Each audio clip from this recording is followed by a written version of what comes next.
People in therapy are often there to deal with people in their lives who won't go to therapy. I have a job, it's actually quite fulfilling.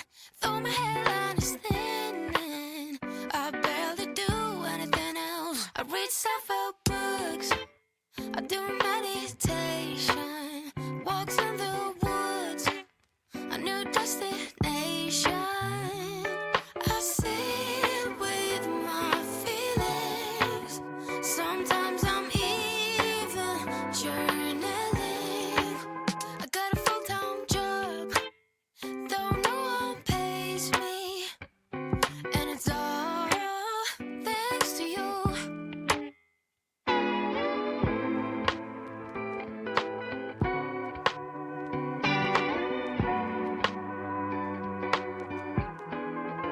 Some days I wish I had a relationship status. Then I remember last time I ain't got time for that. I have a job, it's actually quite fulfilling.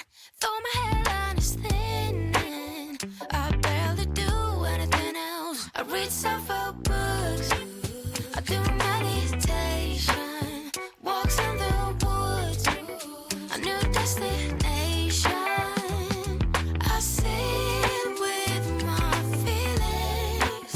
Sometimes I'm even journaling.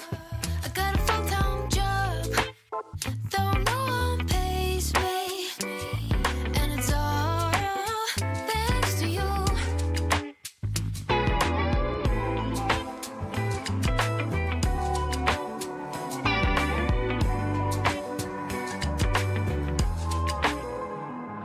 My friend says I ain't stuck. I'm too self-aware, but how else will I get any luck if there are wounds left to wear? I read self-help books, I do meditation, walks in the woods, a new destination. I sit with my feelings.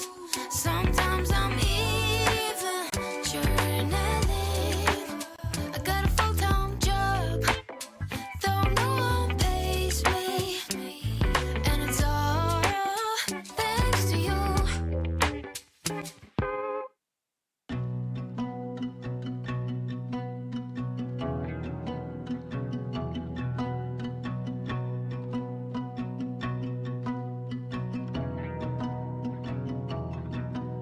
Silly me, thinking you and her could work things out. I'm a third wheel on this broken car. You're a mess, just wanna get out. Silly you, why is it so hard to be real? Speak the truth, say you're sorry, hear her out.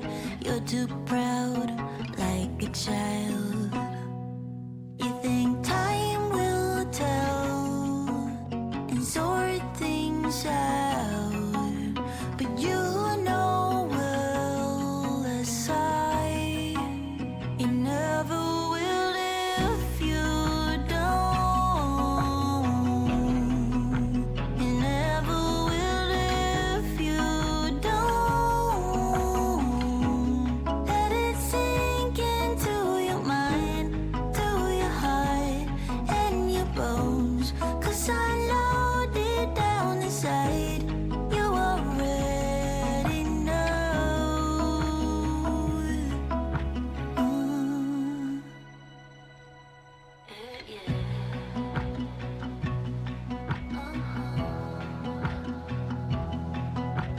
Keep it real, try to focus. What's the deal? Don't say it's hopeless. Remember the good times. Is it worth fighting for?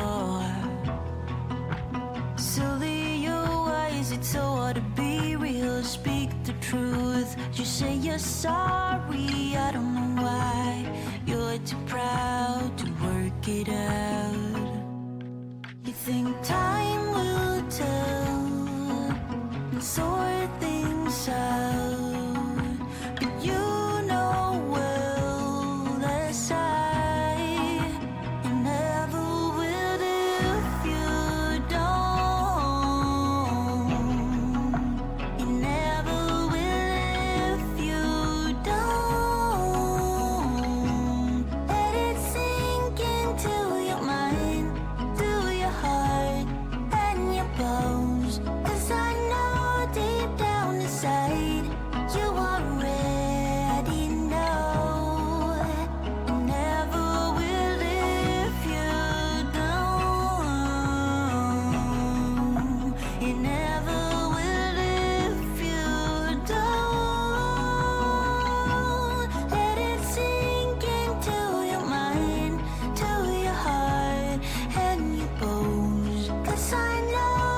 this light.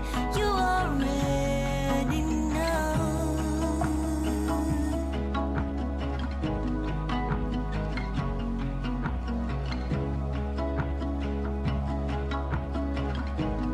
You already know.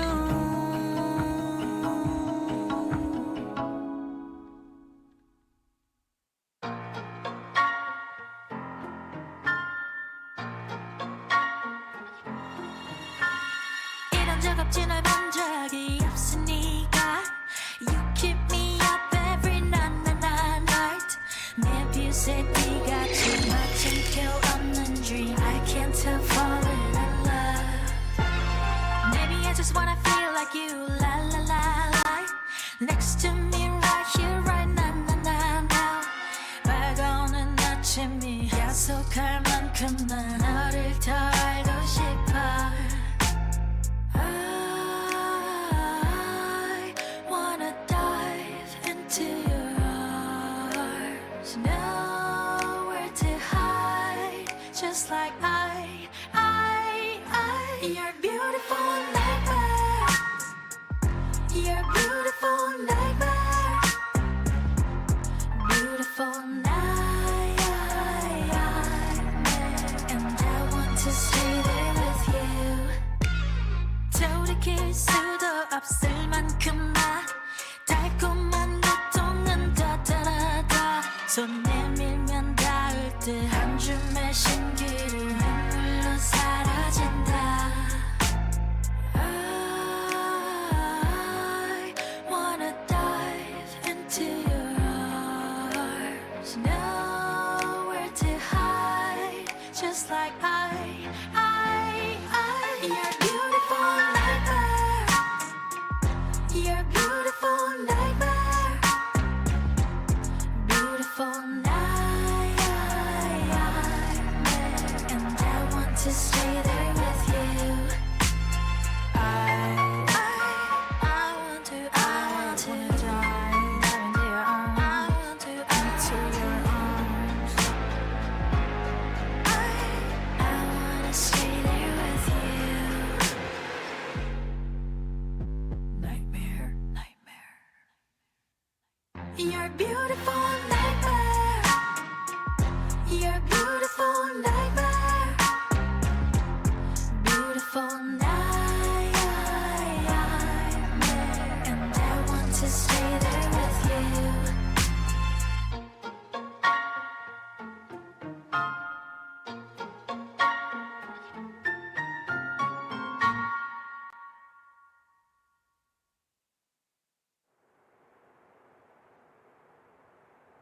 Well, friends, 2 nights in a row, we welcome you back to where wars are fought in the stars, where fantasies are final, where agents are orange, where evolutions are new, where dragons are lanced, where realms are forgotten, where culls have essence. Welcome back to the Coalescence, proudly presented by Roleplaying Unlimited. I am your host, Tragically HP. Coming to you live ahead by a century, where illusions of someday trapped in a golden light. No dress rehearsal, this is our life. Hey, and that's where the hornets stung me. Tonight we'll smoke 'em out, huh? What you say? Good evening, friends. Thanks for joining us here for Wednesday night. This is the conclusion of our 25th week. The best bit of sleep ahead that this guy is likely to get for the next month or so, give or take. As we are dialing it up into double time here, we are doing all 6 tables every week for the next 4 weeks. And our Friday table will still be running bi-weekly. That means 26 games in 28 days. It's gonna be crazy.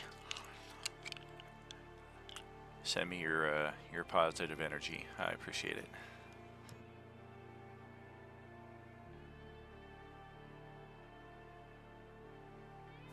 Wake up! Wake up! Howdy. Howdy. Hello? That's the one you use. That is the new entrance. Make sure we get everybody off to a nice jolt and hit the ground running here, which apparently we're going to hit the ground re-rolling our initiative because we somehow lost it last time. I think I have it. Well, what the heck, dude? Well, no, I had to go back into the video and find it. Oh, well, are you able to snap a picture of it to the Wednesday chat real quick? If not, we will just have everybody re-roll. I have the numbers, and if it's based off of everybody's dexterity. I don't want to do a verbal relay Fair. here if that's what you're suggesting. If you can post the picture, great. If not, we'll just do a re-roll. We might as well do a re-roll. Alrighty.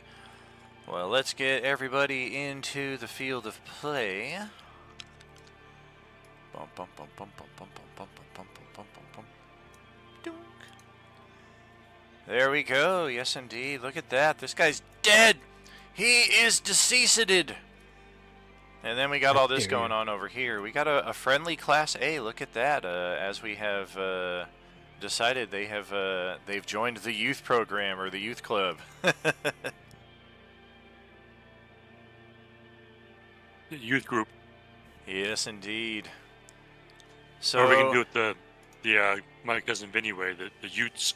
The Ute? What's a Ute? The two youths. Well, okay, everybody, go ahead, roll that initiative again. I will start getting my bad guy character sheets intact, because I'm going to need those. Got my nat 1 for the night already, starting off strong. There you go. If you're going to hit it, at least it's not on an attack roll. Don't worry, I'm sure plenty of those will come. Could be. Oh, me, oh my.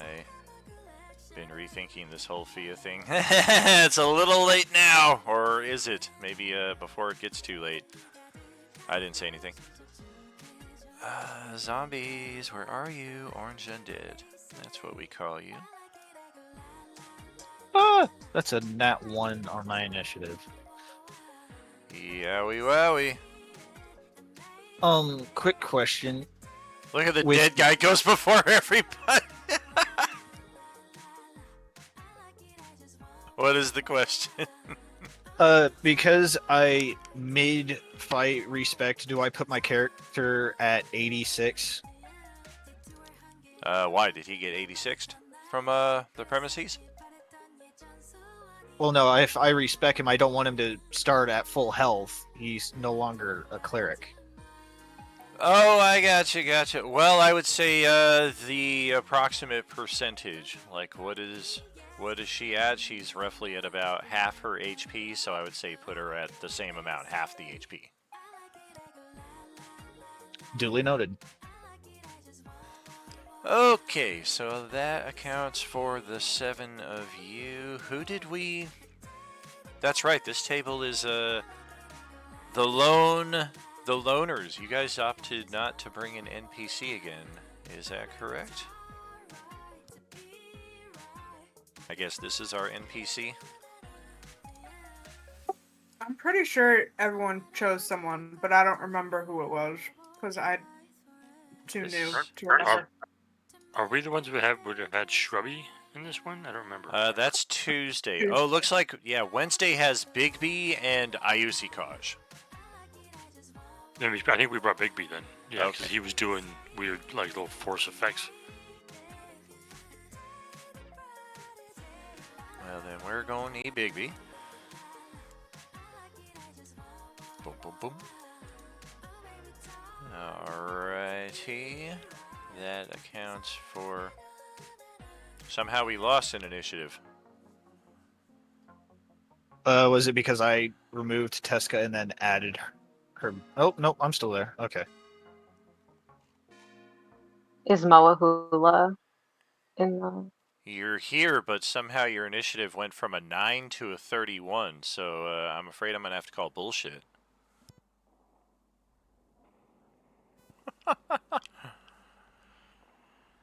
That's funny, and it looks different here on the stream layer, but somebody's missing on the stream layer too. All right, what are we? Who is this? Who are we missing? We got Theo, we got Bridge, we got Tez, we got Savar, we got Manuel. It's Moahula, I believe we are missing.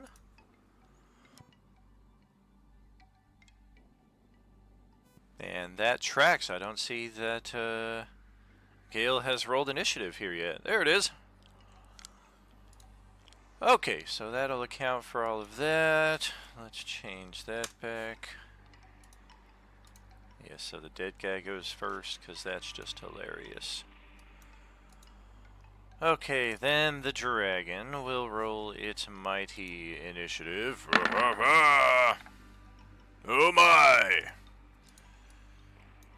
And then our class bitch ass will roll initiative. Not much better, actually worse than that.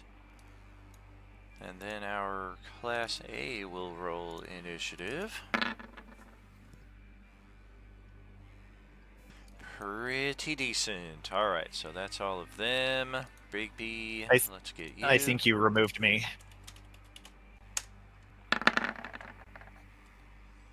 Nope. Nope. I certainly did not. But I understand the confusion.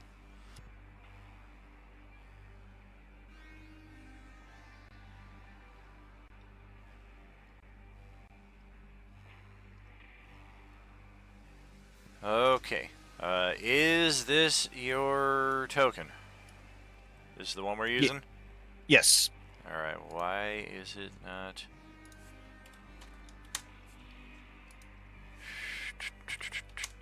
Now it's in there twice. Take the duplicate out. Yep, you were in there. It was just attached to the other token.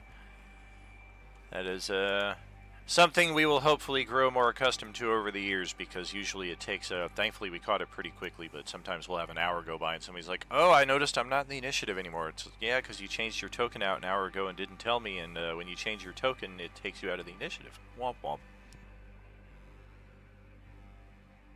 Well, okay, Paul, you've got the top spot here. What would you like to do? I walk towards the light. The answer is nothing. You'll be doing nothing.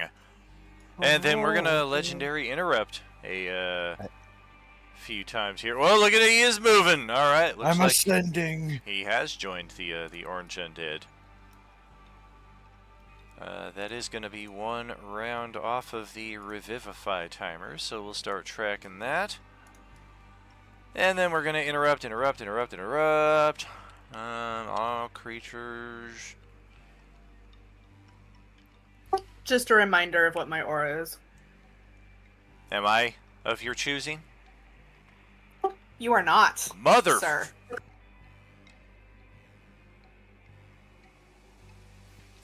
Alright then.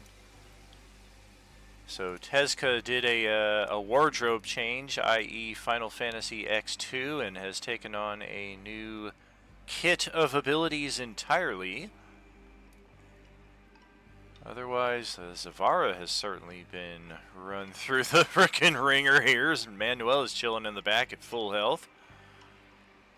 Moahula has gotten a bit of action as well. So I think it's this one here that is uncertain. We are going to Legendary Dash without provoking. Oh! 1, 2, 3, 4, 5, 6 of you. Who's the lucky? Manuel, Zavara, Bridge. Just so you know, Filia. the stream still says starting soon. Hey, how about that? Whoop. Maybe we should change that over to this. Good looking out. What's up, Streamland? Good to see y'all. Happy, joy. Yes, indeed. Oh, woo, woo, woo. The ring around Tezka is her aura, FYI. The aura of what? Protection and courage. It doesn't hurt me. I don't care. Alright, so B2 is coming after Fia, and then these two are going to stay on Tezca. This one will stay on Moahula. We're going to go Bite, Stun, Bite. This is a bite on Moahula. Yowie wowie, that is a natural 20. That is 6 and 3. That is 9 damage, accounting for your Barb Resist, as we are calling Barbarian Resistance, because that gets a little wordy. So 9 damage and a Constituti saving throw. And then we're going to stun Tezca. Boom! 29 to hit, 13 damage, and a con save. Against the bite, to avoid turning into a zombie, you need that 18, an inspiration or a force point there, Gale. 13 damage on Tezca, that looks weird. That looks really weird. We'll figure it out. Oh, there goes the health entirely. I got him! I got her! She's dead! And then we're going to bite Tezca after that. Munch, munch, munch. 32 hits. Spend the inspo. Get that. Okay.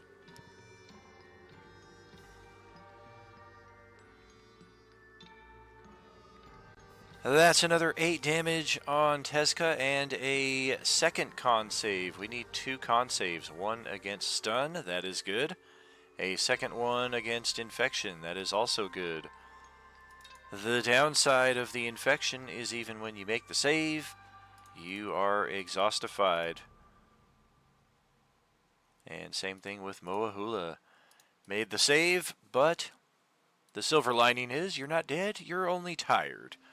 And growing more so with each ensuing bite attack.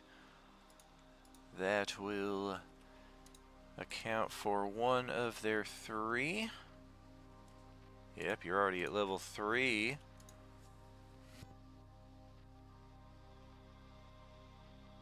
Oops, I did the click here too quick, but Dawn, it is your turn.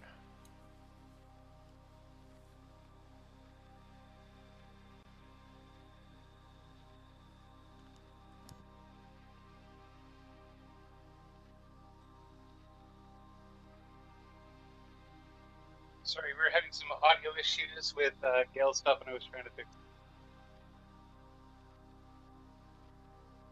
All right, so here we are. I'm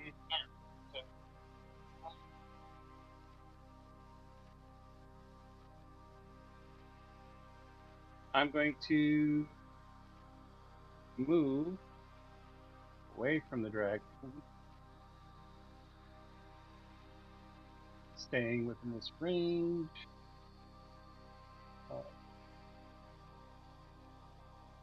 And I'm going to shoot my bow at B9. Can you hear me? Go right ahead. You were coming in a little low there, so I was adjusting your audio levels, but I gotcha. Oh, okay. Yeah, I had to switch headsets so that Gale can have the other headset. Okay.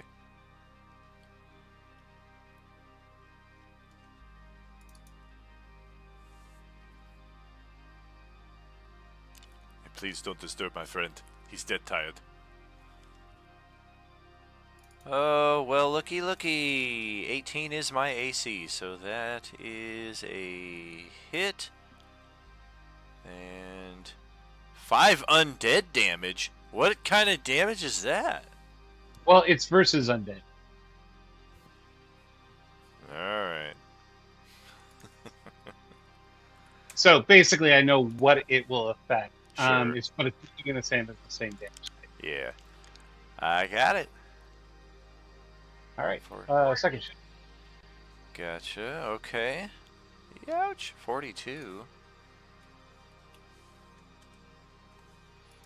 We'll take it. Since the bow is a monk weapon, because I tuned it as a monk weapon, I will take my bonus action to take another shot. Did we get the 9 damage from Moahula before? I know we got the con save, but I feel like the HP bar was at that point already. Yeah, she's gonna adjust it now. Cool, cool. Okay, well that's another hit and another slop of damage right there that we didn't need. Why don't you get up in our face and fight us, you coward? I was going to, but I saw that, all that exhaustion damage that's automatic. That's kind That's of only if we shitty. bite you. So I'm not going to get to that point. It's only if we bite you. That is correct. Yeah, Class Bs and above have that ravenous wound that prevents HP restoration. And our Class A3 will kind of shamble over here. Shamble a little bit over here. And then, let's see, that was a step to the left and then a bit to the right. So I guess we will warp ourselves out of here. Later. That's all we got. Oh, wait a second. I lied. I draw your attention over to here, where nobody can see. You can all sense a great power emanating from that direction, however. And all of you, whether you were here before or not, a very distinct sense of deja vu.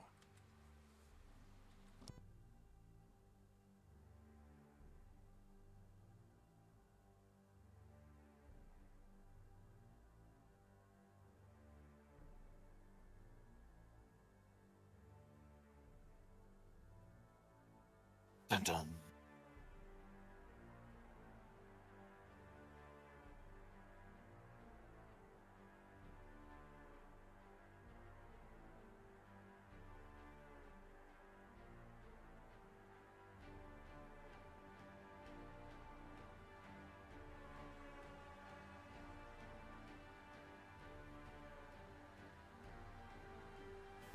Anyone know what it is?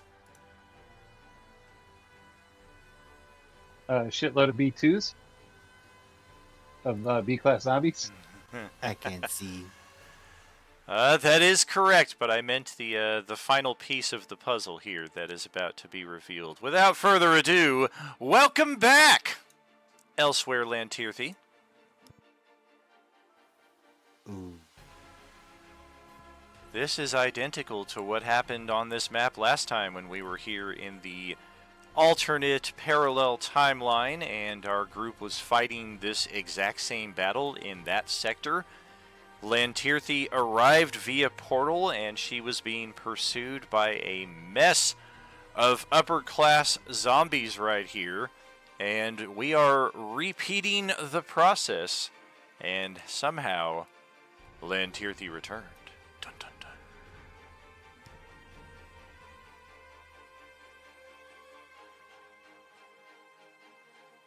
Katie's like, I willingly let her die. What the hell? I mean, like, yeah, I did. Death is only the beginning. But I mean, this will be great for Fia and bring back all of Fia's PTSD from Lantirthi's past. Right as she's trying to form a new youth program right here. So, Katie, you still have permissions over our character here. And she is in the Elsewhere folder. Let me just double check over, make sure we've got everything. Yep. We've got the Oath Bow, we've got the Lucky Longsword. Somehow there are 2 Oath Bows now. It's like when Thor he gets his hammer back after it was destroyed because he found a copy.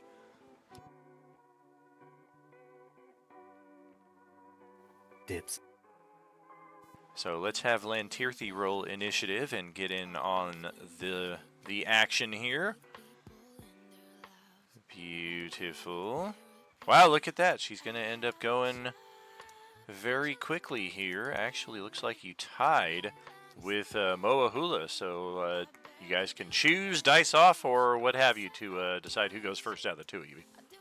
She can go first. I guess I'll go Alright. first. Very good. Well, before the Class Bs reconsider taking a legendary interrupt, we'll have Zavara go. Cool. I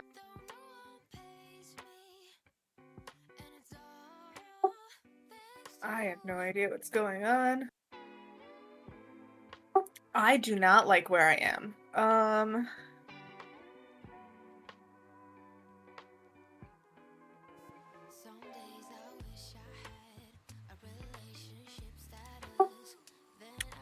Cool. Great. More bad guys.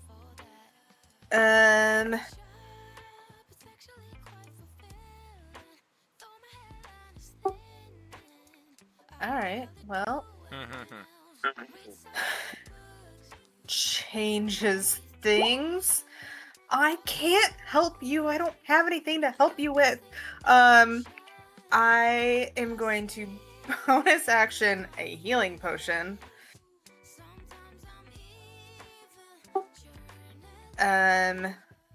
Because I can never remember Supreme versus Superior. Supreme is the best. 60 is the Supreme, 10 die 4 plus 20. Superior is 8 die 4 plus 8, so you get 40 back on a full action. Chug-a-lug.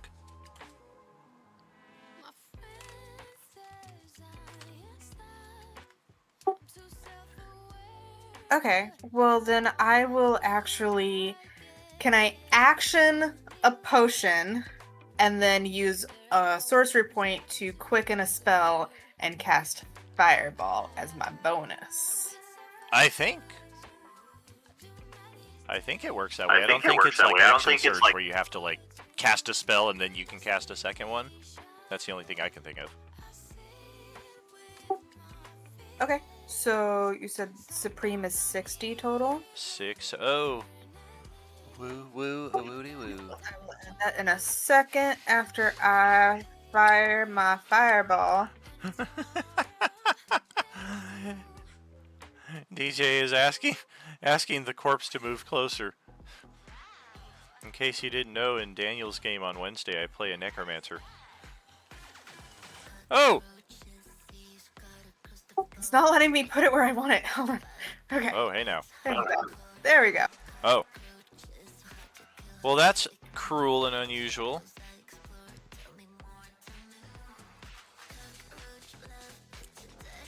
I don't feel like it's that unusual.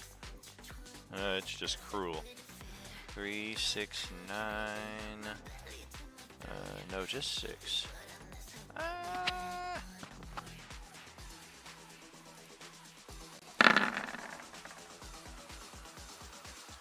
Good gracious. My lowest save is a 17. My second lowest is 21.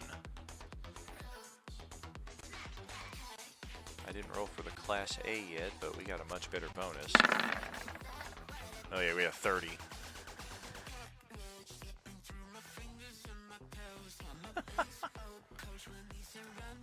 So what kind of damage are we looking at?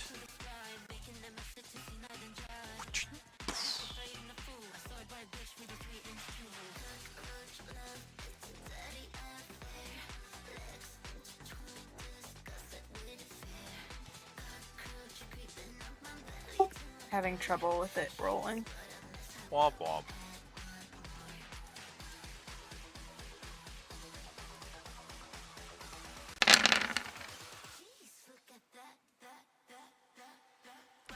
Wow. Okay. Well, who failed to save? Number 3. This one right here is taking the full 26. Everybody else is taking 13. Oops. Yep. Okay. Yada yada yada. And the last one. Anything else for you? That is everything. Ouch. Alrighty. Elsewhere, Len Tirthy, what are we thinking?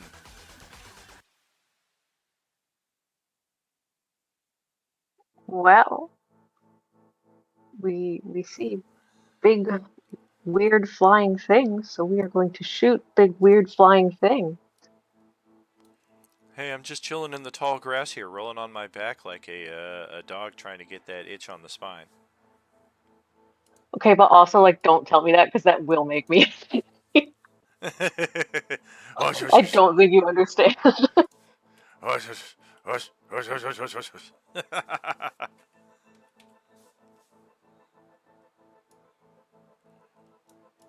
Oh, ouchie, ouchies.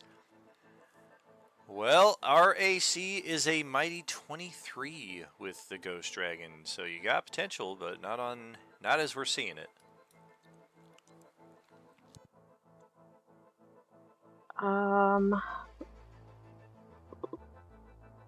Fuck it, I'll use my inspo on that last one.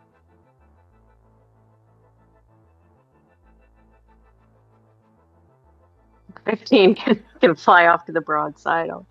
Gotcha. Oh, that's right. We're not your I mean, sworn enemy. they're though. both 27. Yeah, no, you're not. Sure. Let's see. Any resistance to any of that? Nope, nope, nope, nope. Magic is good. Okay. Anything else? As Fia sees her come into view, she's just gonna basically kind of do one of those like, it's a surprise scream, and then immediately yell, "You have to keep moving! They're on your ass! Keep moving!" Make me watch you die again, damn it! Okay, so I will heed said warning and take my movement and take it in full, because doing so otherwise would be very strange in these circumstances. But then that will end my turn. Well, okie dokie. What do we got?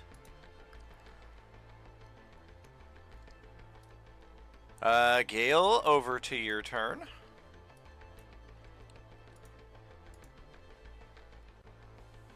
Okay, first off, can you hear me? Yes, ma'am. Good. Second, do you remember what element I have on my weapon that is active? I want to say lightning, but I feel like that's just kind of a shot in the dark. I thought it was fire though. That was my first guess, but I felt that was a little too generic. Well, we'll go with fire then, since you two kind of agreed on that. And I am going to smack this asshole right next to me. Alrighty. Which one? I'm right next to you too.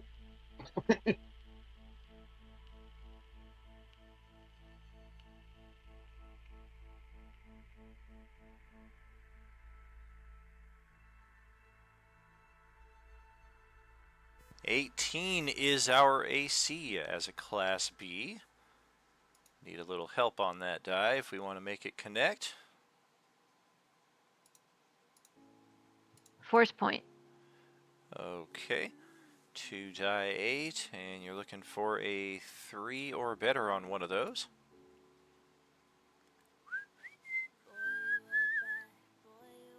Yes, indeed. Remember Kimberly's aura, that big purple aura that every party member aside from Tezka is currently standing in, or every alive party member, I should say. Okay, well, you got what you needed there, so I guess you're just what I needed. We'll take that. And we will retortify with our action here. Since you are within range, we will attempt a scratch in return.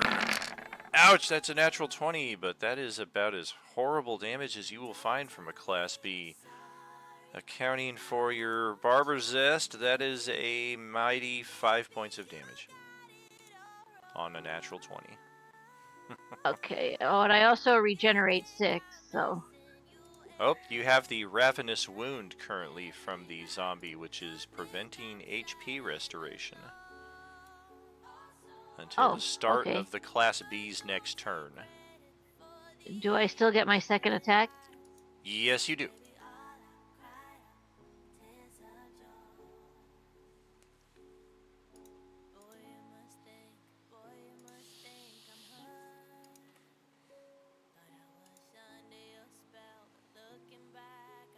Don said I get a +5 on this roll from Kimberly's aura. Well, I guess we'll accept that.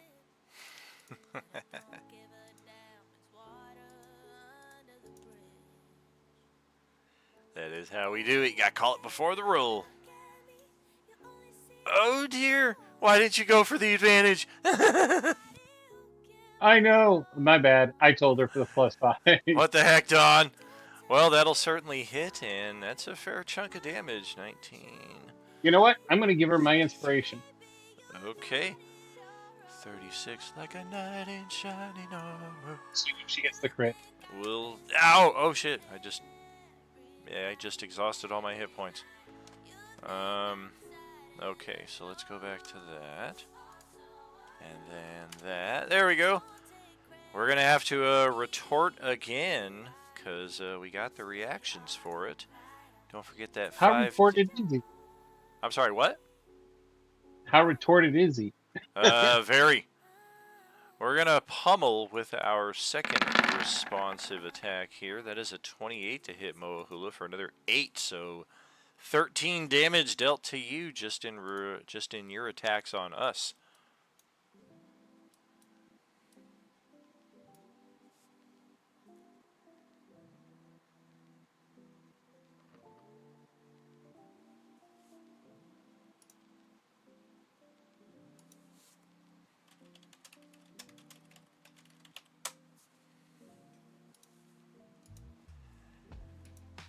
Anything else after that? We got 13 damage coming to you, and then it's my turn, it looks like, if you're all down there.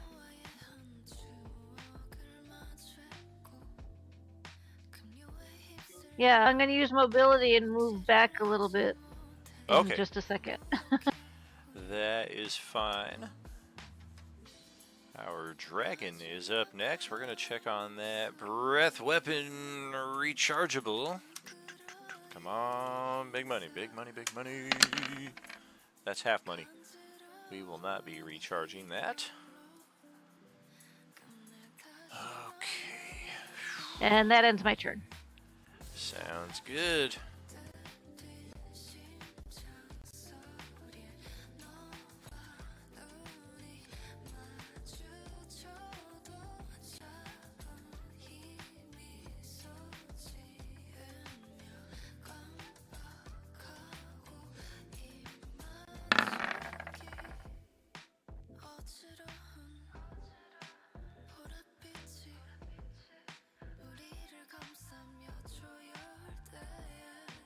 Yeah, this dragon seems very interested in what Fia's got going on with the zombie standing next to you that's not attacking. So we're going to crawl over here and investigate. And by investigate, I mean attempt to cease your life functions.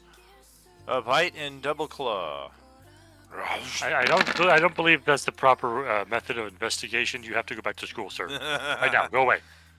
This is Ghost Dragon School. Oh, damn. And your speed is halved until the start of the dragon's next turn. We'll put a little frosty sickle there on you. 22 cold damage is nothing to scoff at. Double claw attacks.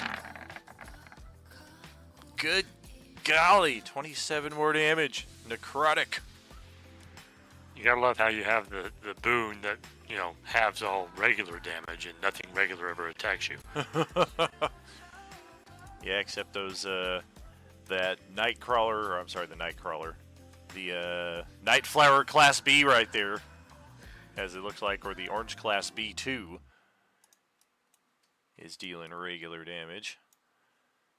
That's it for Ghost Dragon. And speaking of Orange B2, it is now the Orange's turns. Orange. Okay.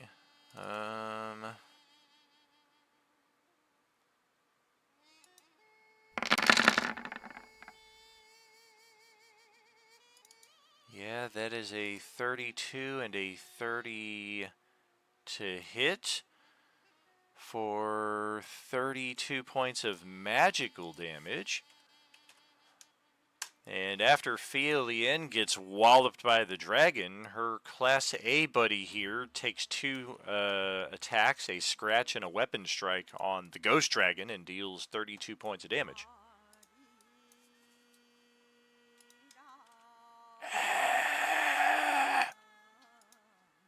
At least they do something.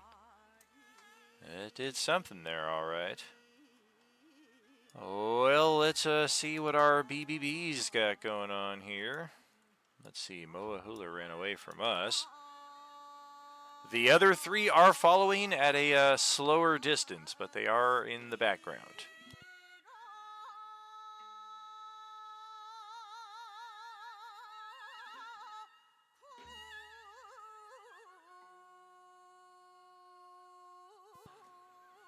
Looks like there are 3 of you here. One of you is getting it. It's Moa Hula. We're going to stick on her and step on over in pursuit.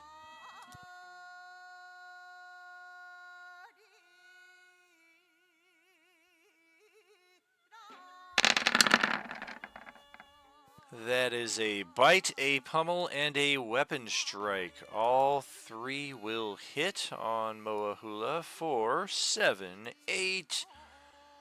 That is 15. That is 25 points of damage, accounting for her Barber Zest. And another con save versus infection.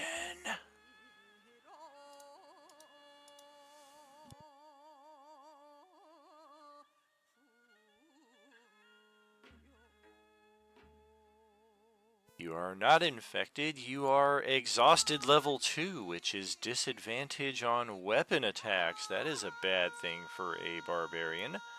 And additionally... That's not 2, that's 3. Oh, is it half speed? Yeah. I thought half speed was 3. My bad, I got them reversed. Half speed is not good for... half speed ain't good for anybody. But the Ravenous Wound that just expired at the start of this thing's turn is now reapplied. And then our Class Bs over here are gonna, well, I don't know. Let's attack Tezca. Why the hell not? Let's go double scratch, double pummel, double bite. Wowee, you got lucky on one of those bites and one of those scratches. That is a natural 20 for 16 physical. A 32 for another 14, bringing it to 30. A 32 for another 20, bringing it to 50. And a 23 for 12, bringing it to 62 points of damage total on Tezca. And a con save versus infection.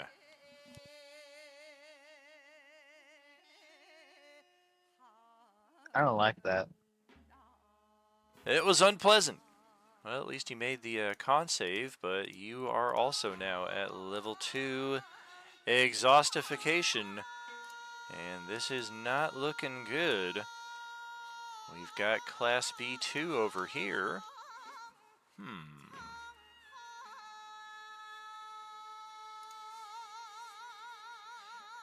Do we play around or do we stay put?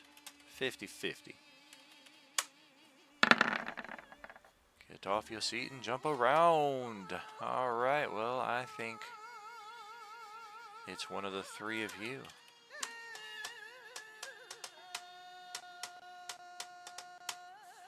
Of course it is. If it wasn't going to be Kimberly, I'm sorry, if it wasn't going to be Katie, it was going to be Kimberly. that is going to provoke some AOOs there, mainly from Elsewhere Lantirthi, Tezca, and Felian, and somehow Monkeyson. Monkeyson doesn't attack. Oh But my god! Wow, you really want to die. Okay, yeah, I guess we're not going anywhere, assuming you hit me, and then we will definitely repay that favor. Mace of Disruption will hit 22, 27 damage. We'll take that. J-Man, you would still get yours, because both of your attacks of opportunity will go off simultaneously before the effects of the Sentinel are applied. I'm good, because I don't need it reacting to me, so. Yes, indeed. Yeah, first and foremost, we've got a retortion in the form of a weapon slash. 23 to hit Tezca for 18 damage.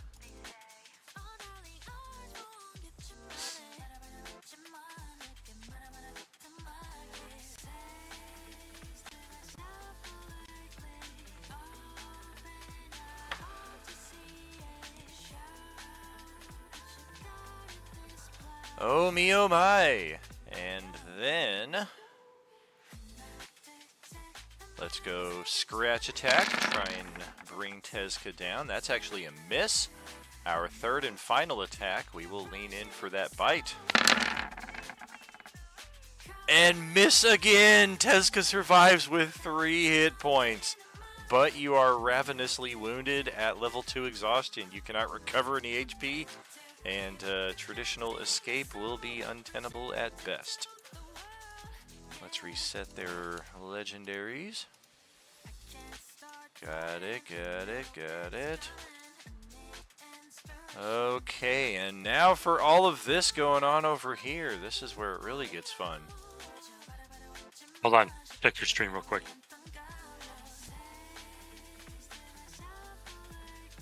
Look, I bought us some time. I bought us some time. Son of bitch.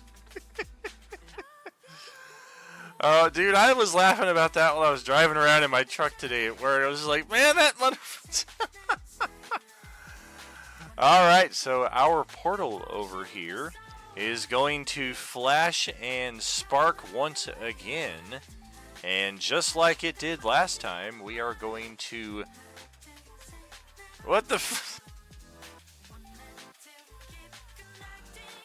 Once again, we are going to say goodbye to this cluster of zombies just as quickly as we said hello. And this one looks particularly lethal as a Class A7. But yes, our portal to who knows where is now gone. I don't know why all of their health bars are still showing up there, but they should be gone. I think that means they're just invisible. I've seen that before. Hey,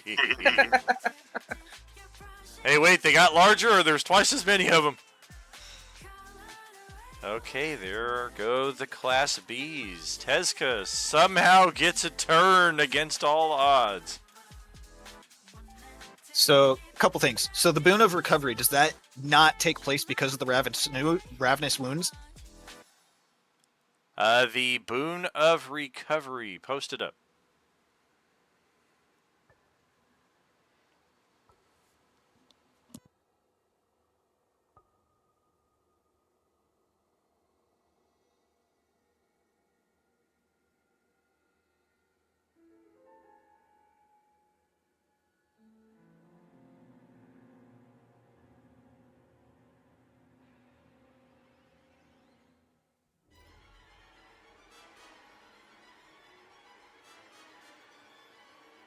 If it doesn't, that's fine, because then I'm going to ask if I can cast Misty Step and Revivify in the same turn, even though they're both leveled spells.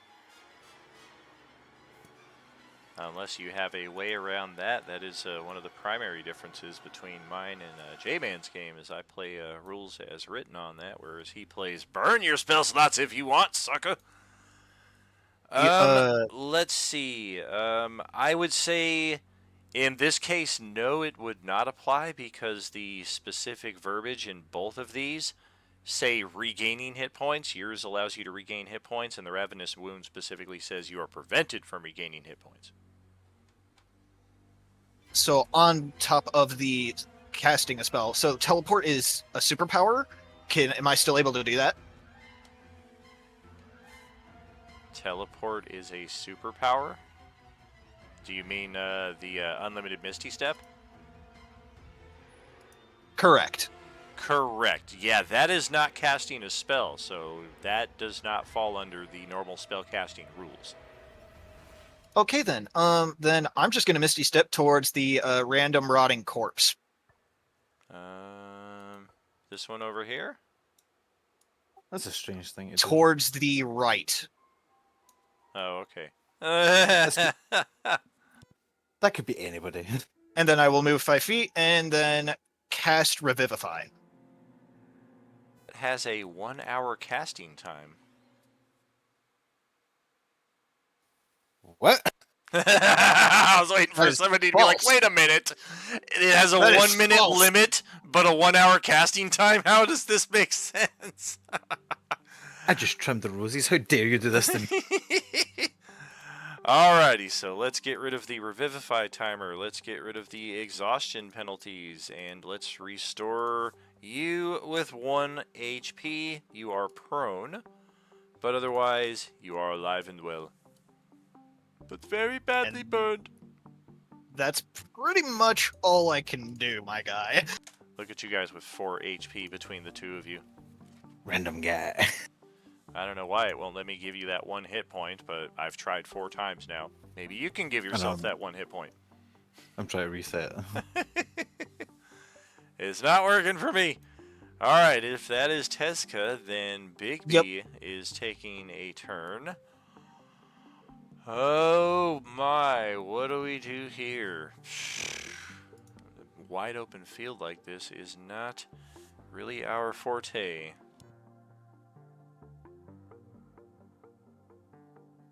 But we are going to provide a shield in this space right here, so at least the Class Bs have to go around to get to Fia.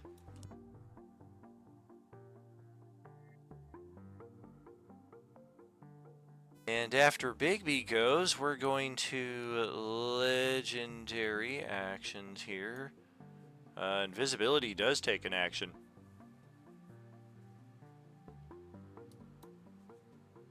How dare you?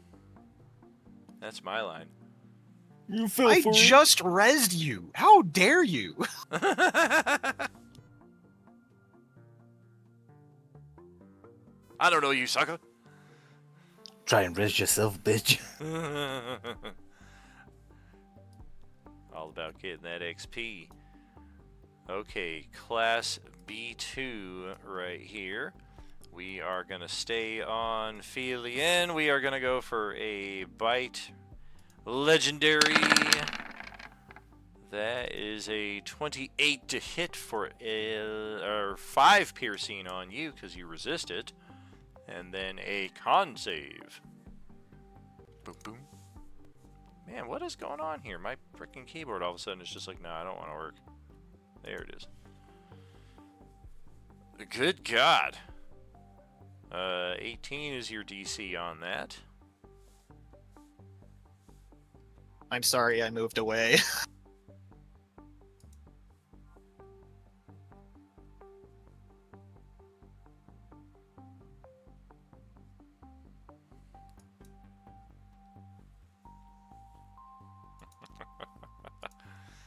Yeah, this map is from the 70s, bro.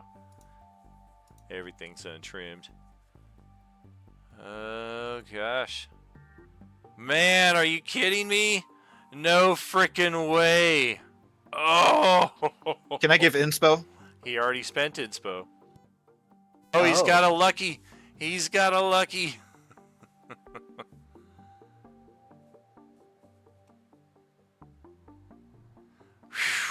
Goodness gracious. Digging deep into the well for that one, but just managed to eke out not being turned into a zombie and instead 1 level of exhaustion. our 2 over here, we are going to dash. It's just a matter of west or east. Please not east. Okay, let's see. First Come one on. is going west. Second one is going east. Fuck. And it's the healthier one.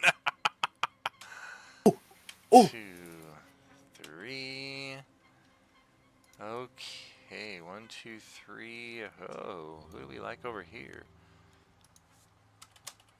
Got 5 of you, as best I can tell. Oh gosh, number 5 is Gale again. Goodness gracious. That does pass us through Lantirthi's threatened range, though. Last I saw, she had a bow in hand, though, so I don't know if she has attack of opportunity potential. No, I'm gonna keep my bow in my hand and just All not right. draw attention to myself and take unnecessary damage. Very fair. Okay, so you spent yours, and then, yep, you spent yours. You're spending yours right now. Somehow you're, oh, it got sent over to the dude behind you. Alright. There you go. We're gonna go over here. Hey, guys! Remember me? I have all my hit points. Please attack them first. Well, unfortunately, it's a legendary dash, so that's all I have right now is movement. And the final one is right here already on Gale, so we're going to go for one of those lovely stun attacks. And 30 to hit for 9 damage. And a con save versus stun.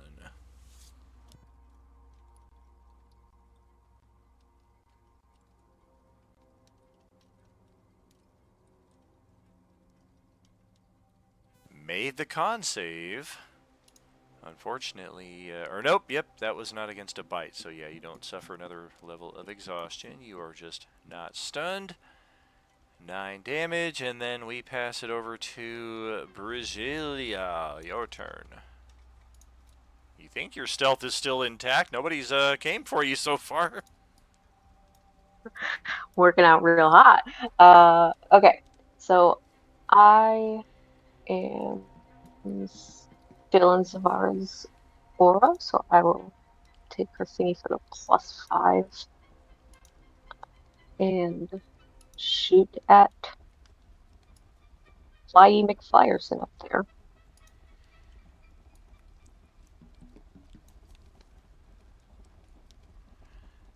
Alright.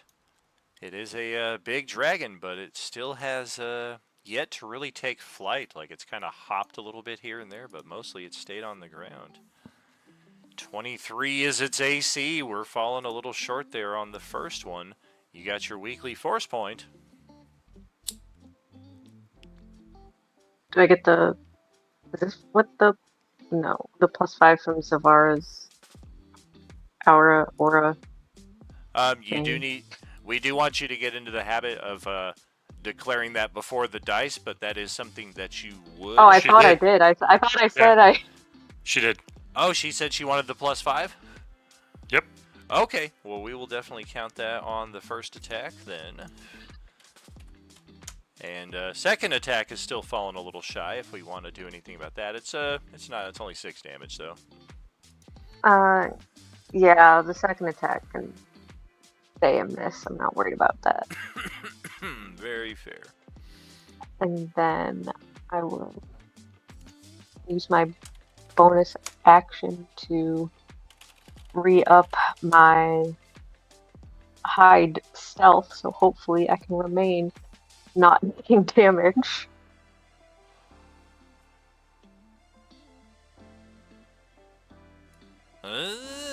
You've certainly done better with your +7, but we'll keep the mask on there and see how well that works for you in the round ahead. We will pass it over to J-Man here, also chilling with 3 hit points. Our 3 easternmost characters have 7 hit points combined out of almost a total of 400. This is not looking good. I mean, it's not a surprise for me, really. So, bleeding profusely from multiple wounds, I just kind of look in horror around me. I will Misty Step 30 feet into the air, go invisible, and that's me in my turn. Later, motherfuckers.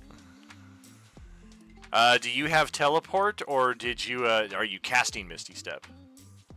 I'm casting Misty Step and using my superpower. Gotcha. I was like, wow, do we have 2 people here who have teleport and invisibility? That's freaking crazy. Okay. Both mine are superpowers. Yeah, I mean, technically we do have that. It's just they're from different sources.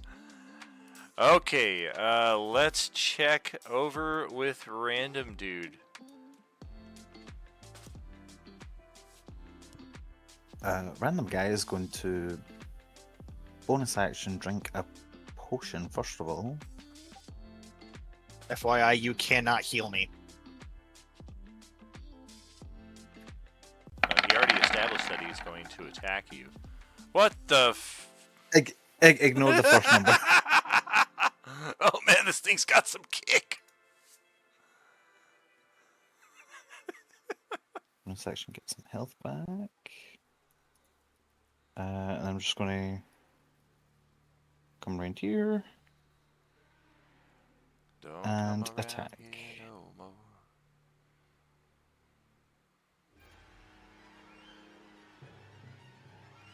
Oh, come on. Please die. Oh, wow. Good golly, Miss Molly. All right, well, let's 134. Oops. And 93.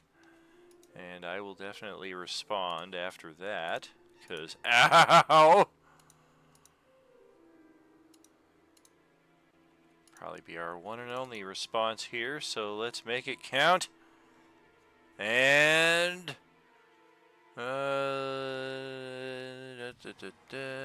let's bite your ass. We missed. I hit a 15 armor class on a Random Dude. Okay, and then Tezka is going to attempt another Sentinel attack because that went so well last time. Go ahead. I was just posting it. I'm not trying to attack it. Well, this is a very inopportune time to be posting that. Because I am attacking somebody other than you. Come on, kill it. We got this. You know what? Yeah, I'll hit it. All right, do it. Have we already established that these things can't be frightened? Well, I guess turn undead is a form of frightened, and that has worked, but I don't know that anybody else has tried to booga booga booga and see if like they run away or anything.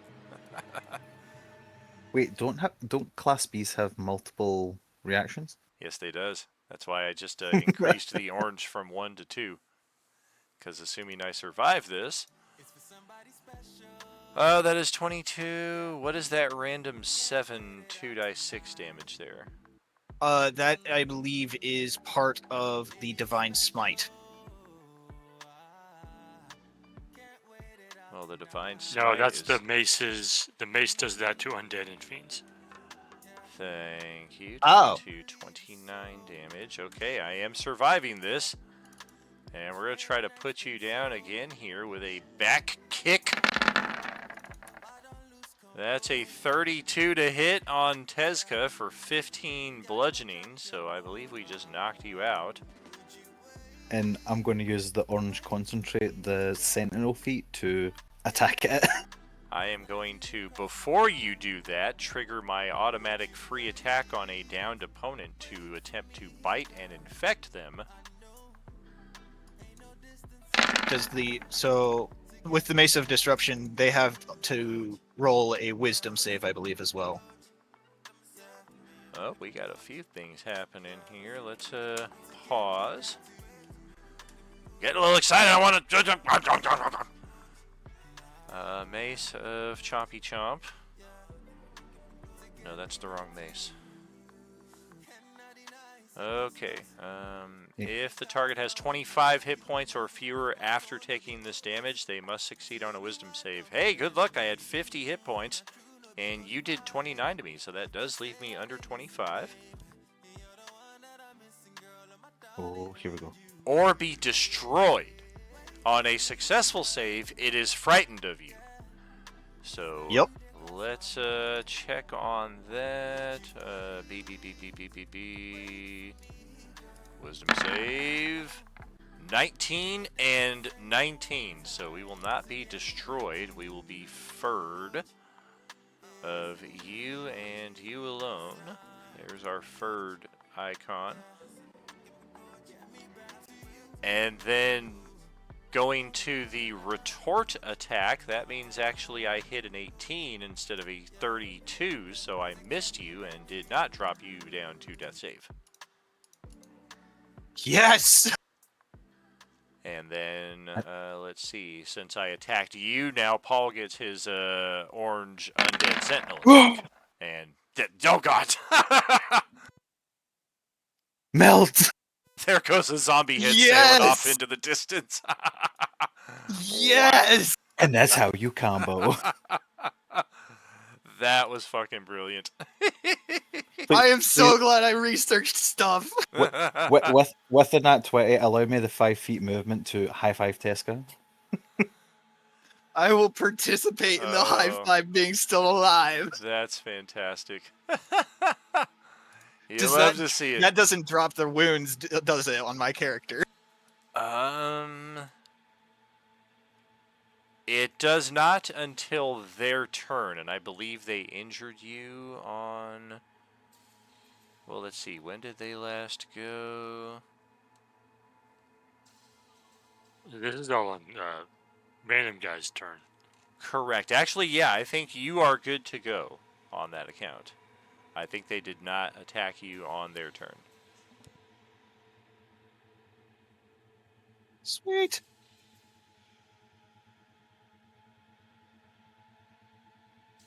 Okay, let me also make sure to get this going on. A little multitasking.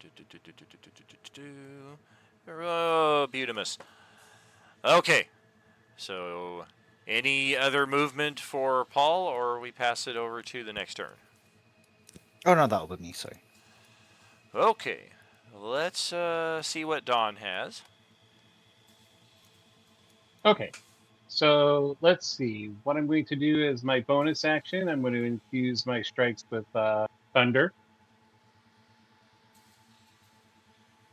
I'm going to strike him with an unarmed strike OC.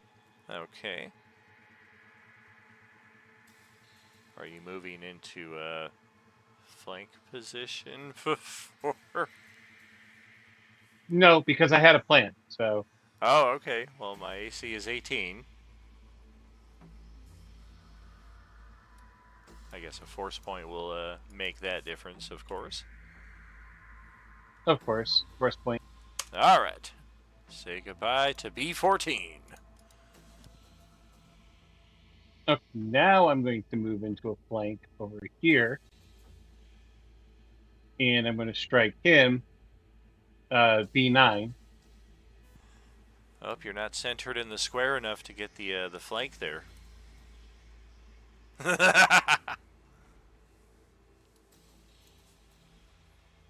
All right. And then I'm going to strike him with an OC. All right. Owie. 49. Well, with that, we still got some And- HP left. As Crusher, I'm going to move him 5 feet this way. So now he's out of range and he can't retort. Oh, you son of a... Yeah, I know. I'm gonna use And I my- already used my bonus action, so that would leave me at done. Let me add the Class B Belcher attack here real quick so I can retort with that. Yeah, now retarting. It's our only ranged attack. Okay. Well, I guess with our actions here. Where the heck did Feelian go? She was right here between us. Bigby is of no interest to us. Yep, this one is just gonna like walk over and step up on the Class A and just kind of look at it in the face like, "What the hell, bitch? You ain't doing the right thing here, man." And then we're gonna step over in this direction and just kind of look down at Brazilial hiding in the bushes there. And it's not every day you see a zombie smile, but you're pretty sure this zombie is smiling at you.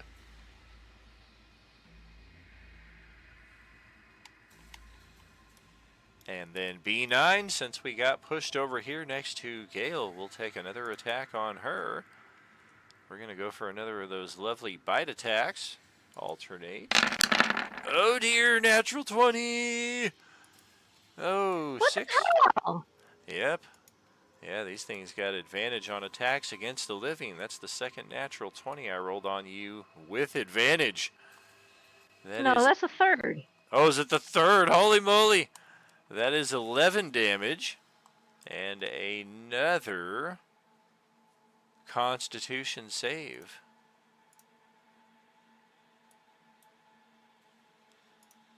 This is exhaustion level 3, assuming you survive the attack. Otherwise, you guys are fighting zombie Moahula. That'll be fun.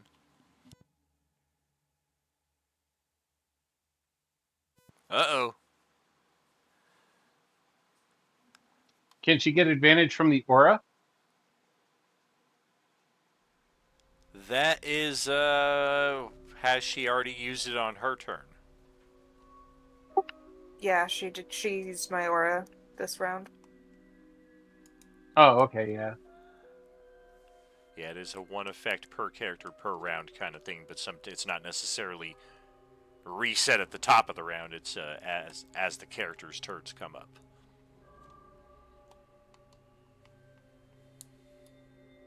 Don said to use inspiration. All right. So that is indeed exhaustion level 3 for Moahula. That is disadvantage on attack rolls and half speed and disadvantage on skill checks. Bad, bad, bad stuff. And then our orange class A gets to go. Really, they're not doing anything, so I'm just going to take them out of the initiative. It was really as a just in case that one managed to beat the clock on the portal initiative over here, that it would get to interject in this combat. With that not being the case, we will pass it to Kimberly. Okay. My plan has changed like 15 times because of everything that just happened. First of all, I would like to fly a little bit.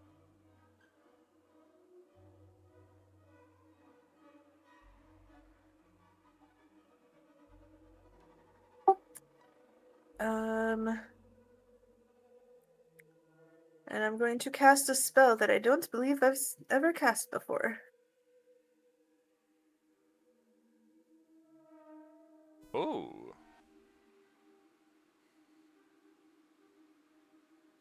Oh, this one zombie over here is named Bob Psychomono. This is on the giant flying creature thingamajig. Oh, that's Ralph the Dragon.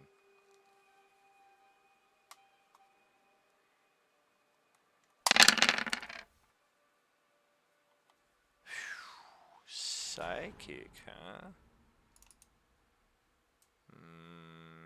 Okay. Intelligence save. Oh, for goodness sake.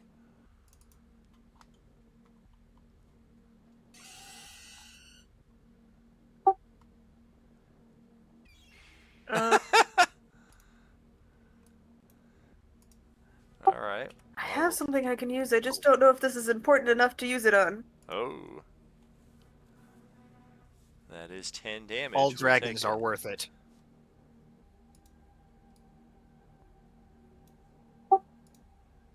All right, I'm gonna use my imposed disadvantage that I bought during downtime. Oh man. Because Let's that see.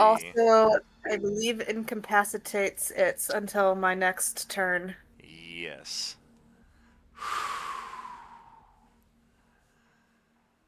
Oh boy, oh boy. Well, okay. Let's bust out the rarely seen incapacitation symbol, which is really just a letter I. And we're going to keep this in our back pocket.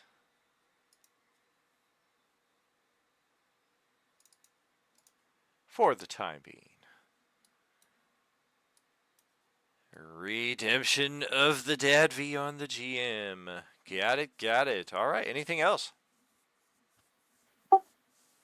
No, I think that's it. All right. I think it is time for another interrupt. This one here looking down at Katie in the tall grass. We are gonna take a stun attack. Kick you in the face. Oh, it's 32 to hit for 17 bludgeoning. And a con save. Does my cloak of displacement help me at all with this? Oh, it does. It would mean that we roll normal attack instead of advantage, but I still rolled an 18 instead of a 32. So if you had like a shield spell or something like that, then you could potentially. I don't. I thought about getting the shield, and I was like, I'm not gonna use it. Like, I know me. Like, I use bows anyway. I'm a distance fighter, but here we are. How much damage is that? 17. And a con save versus stun.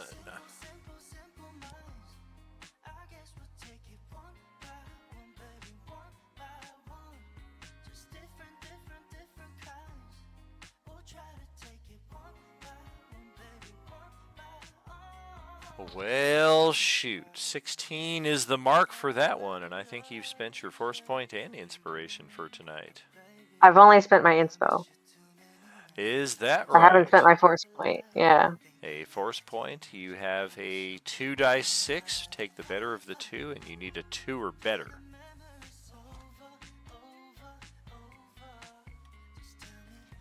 Fantastic. And I guess we do have a bit of a loophole here as well, in that each of your characters has an inspiration and a force point for this session, since you're unexpectedly doubled up on characters. Okay, that will make the con save. You are not stunned. You got the damage. Our other one here on Gale is looking for our 4th natural 20. This is apparently the New England Cheatriots of the Orange Zombies. Let's, How many times does he get to go? 12. No freaking natural 20! My turn yet. How many times does he go before I do? They get 3 legendary interrupts per round. This is the second one that we have used, so it gets one more action between rounds if it so chooses. These things are quite heinous, and maybe Dawn didn't do you any favors by pushing it over to where it could only attack you. Oh my! I think we should be able to see your die rolls. How do I know you're actually rolling natural 20s? It's on the stream. Twitch. Yeah, they're on Twitch stream. We can see them. Correct. The GM screen rolls are fully visible on Twitch. If you take a peek over there on occasion, they are legit. I will occasionally fudge rolls to not hit players, but I've never been like, yeah, I rolled a natural 20 there when I didn't actually. I can promise you that. It's quite unfortunate right now. Yeah, I was just joking. How about fudging a roll right now? Well, we'll fudge it in the respect that thankfully you're only taking half damage. 9, it is 12 damage, and another con save. Thankfully, with 248 max HP here, she can take it, but it'd be nice if Manuel was soaking some of these hits. He is doing pretty well there at full HP through all of this. How about some of these people with ranged weapons helping me out? Well, we've had a lot of people taking shots on these things. This one is getting close to being finished off. I don't know that we expect much from Paul there. He literally just came back from the dead. All right, so no stun attack. The guy. 9, 12 damage from that.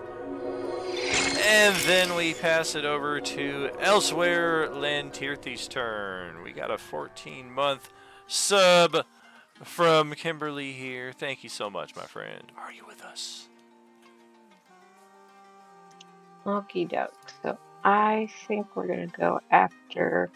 I think that's the B2 that's underneath Bree. Overlapping with it's kind of overlapping a little bit with whichever one has the blue bar, but right. I'm gonna go after the one with the red bar. That's fine.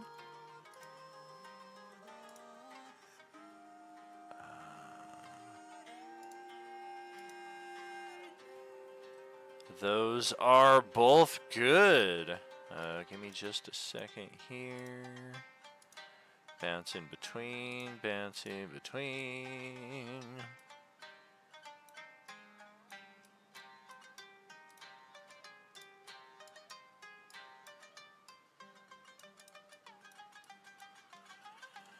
Okay. B2 is getting hit. We are not your sworn enemy. That does account. 13, 20, 31. Okay. Got it.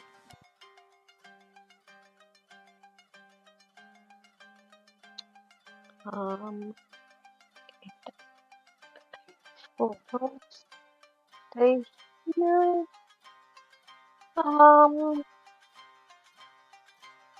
Yeah, I'll just stay here. I'll just end my turn with that.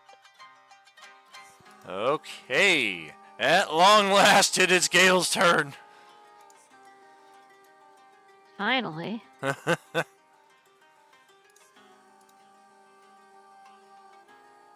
Okay, I turned off the Great Weapon Mastery. Okay. I need those extra 5 points. Yeah, with the disadvantage, you need every edge you can get here. Holy moly. Okay, 20. Well, that's immediately going to bring up our save. I don't think she has Orange County. If she does, then we're missing a lot of damage, and this thing will just instantly be dead. She does not have that. Gotcha. So our con save is a horrible failure with a plus 13, I believe. Or no, I'm sorry, plus 8 to the save. We get a 13 on the die. And that will finish off B9. Yay! Hallelujah! And then there was one. Aside from the big dragon. Which is currently looking very lethargic. Okay, so my second attack, I'm going to throw my axe at the last asshole. Okay.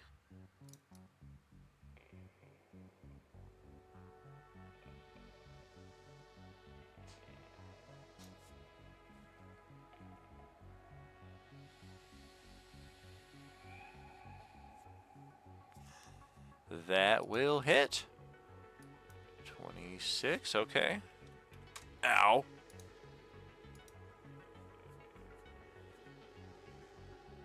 Oh, and because I killed that guy, I can use a bonus action to hit this jerk again. Okay. Sheesh.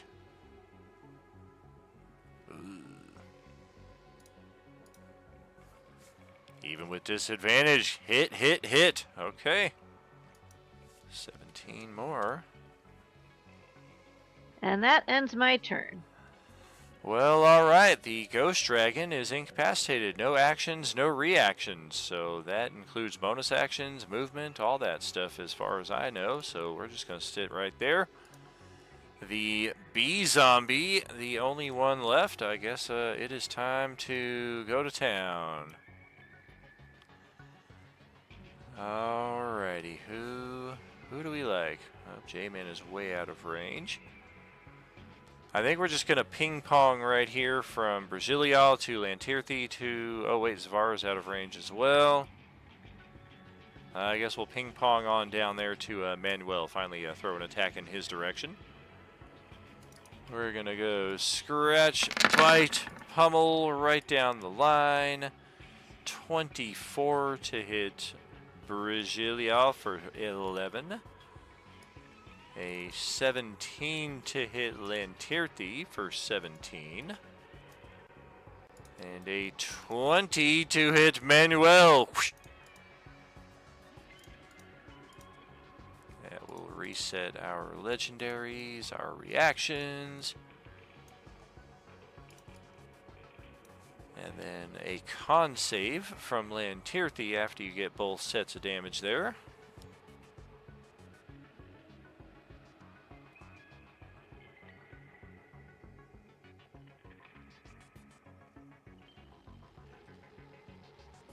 Is my hit point not showing on the thing? Because on my sheet I have it at 183, the 200 minus 17, but I don't know if that's showing on my bar underneath the character icon. It is not. It might just be a sync issue here.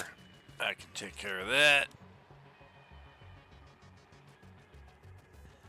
The con save for Lantirthi to not immediately turn into a zombie, though, is 18. So we need some help on that roll. Well, are you rolling Lantirthi's save or Bree's save?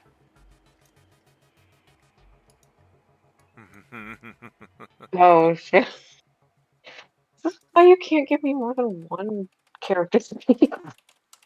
I just be clicking shit.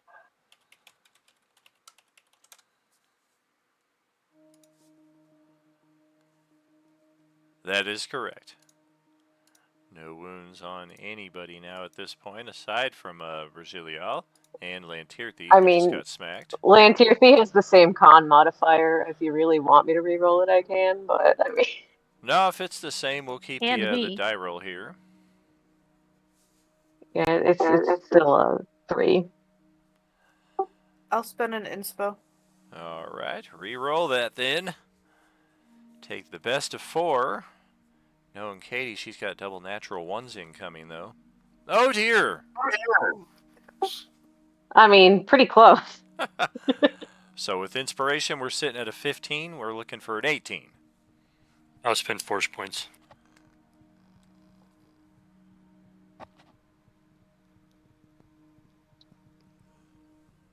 To die 8, we need 3 or better. You die 8. Wow, on the money! Woo! Okay. That will pass it to Tezka's turn. Now finally able to restore. I am going to activate my Boon of Recovery and immediately heal 104 hit points. Whoop! And that's only a bonus action. Yep. And then I'm going to cast Haste on Keely Beal. Alrighty.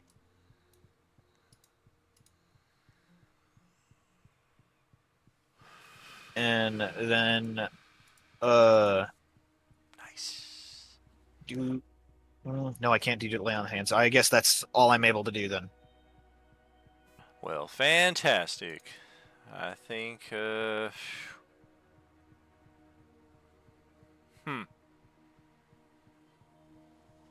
Bigby is all but useless against this dragon here, but just in case, we're going to move over here just to be kind of close to where it thinks it's guessing someone's coming. And then it's over to, I guess, B2 will try and interrupt down here. That pesky monk. Let's try and take a bite out of that drunkie.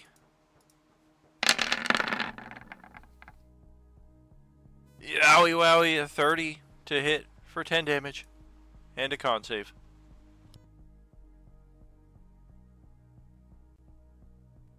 All right. I only take 5. And what type of damage is that con save coming from? It is physical damage. That is Well, no, because I'm immune to poison and disease. I'm sorry, what? I'm immune to disease and poison. So you have advantage on the save. The only character who is immune to the Agent Orange is Brad, who has the unique power of such. Okay. Yeah, you are naturally resistant to all diseases and what have you, such as the Agent Orange. But the Liches and their demigod who put all of this plan together definitely had their meeting of, okay, so there's going to come a day when 1,000 paladins and clerics and monks come knocking on our door because we didn't foresee how to make this affect them, so they definitely took precautions. Alright, that is all we have got right there. Brazilial, over to your turn. Right. Yeah, we'll go ahead and fire at this beautiful, beautiful creature that's right in front of me. Even though we have now likened it to a puppy, and so now I don't want to, but I will because I know that I need to.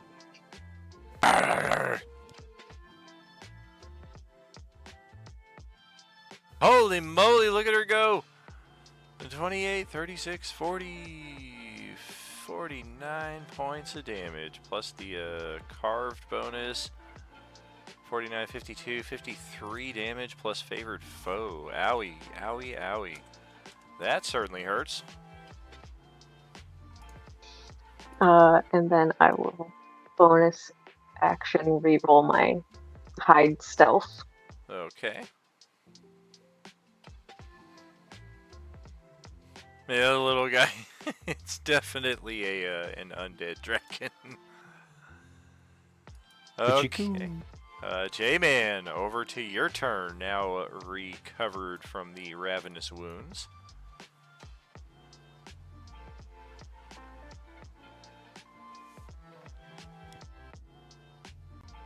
All right, now that I regenerated a little bit, I feel a little bit better. I'm like, hey, God, right. Only one zombie left. Dragon is incapacitated. Nobody needs to be brought back to life. That's good. I got you. Let's see.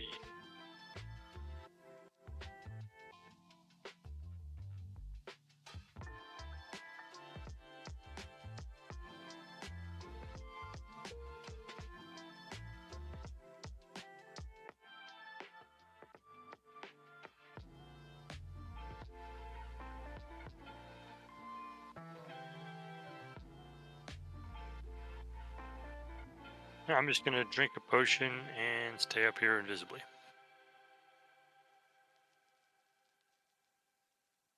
Well, okay. I guess in response to that, we will end the turn and we will end our first half here of session 25 of Darth Kallis. We'll catch up with you shortly, friends, with some more Are You Gaming. Thanks for hanging out.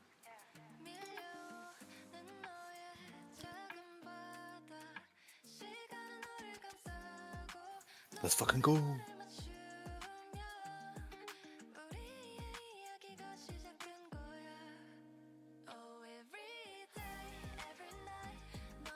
That was like the best play there. I wasn't going to let you be dead for long. Well, so I had my plan. It's just I had to make sure that I was going to survive. And I wanted to make sure that my Mace of Disruption was actually going to work on these Class B zombies.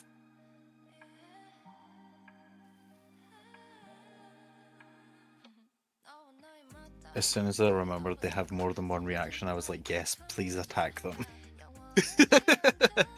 Well, I haven't added any of the orange flash sale stuff to my character sheet. Don't even know what you're working with. It's in the announcements tab of the Discord for the premium members. They it's part of the donation thing. If you donate a certain amount, then you can get both of them.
I keep forgetting that I'm using two different keyboards.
Well, hello and welcome back, friends. Let's get into the rest of this combat and see what's on the other side here. Oh, 1 second. I'm on the wrong page. Nobody mess around with that thing on the right.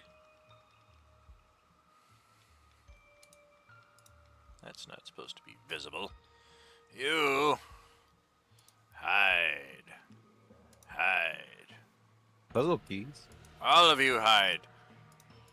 Oh, for fuck's sake.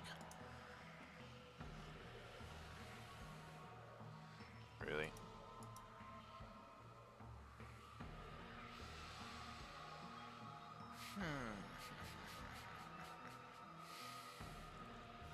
That's beautiful.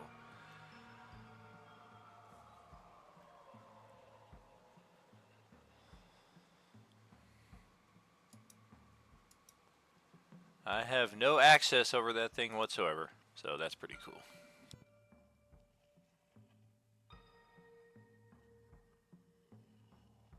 All right, Paul, go ahead with your turn.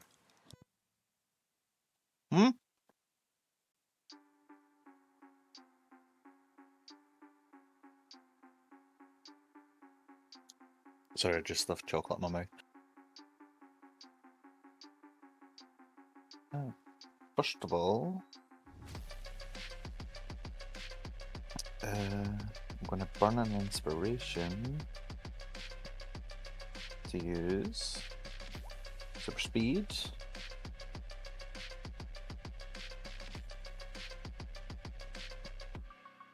To get an extra attack.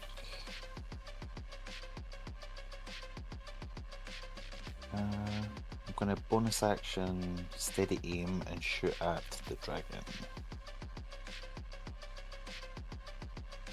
Well, it's incapacitated, so good luck. Also, already advantage? Oh, it just doesn't get to take actions and reactions. Okay. But yeah. And I'm going to mark it as my enemy as well. Like with the oath bow. No show. There we go.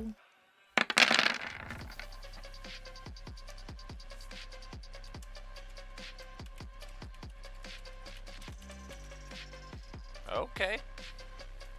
Does a 24 hit? Just barely. 23 is the target.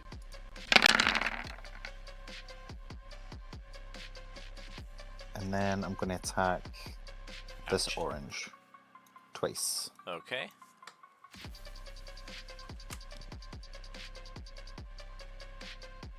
With the bow.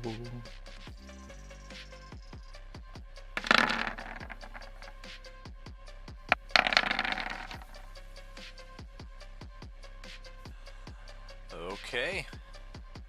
2 for 2. 68. Take it. Got it.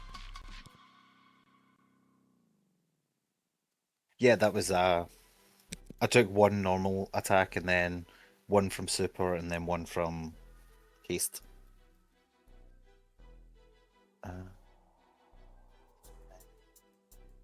Since I'm really fucking fast.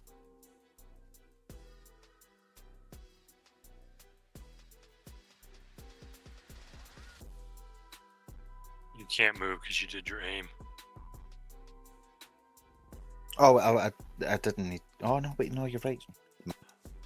That's right. Get your ass back there. I'll stay there and I'll bonus action heal again. All right. That will be me. Don, that's over to your turn. Alrighty. Let's see. B2. I'm going to attack him.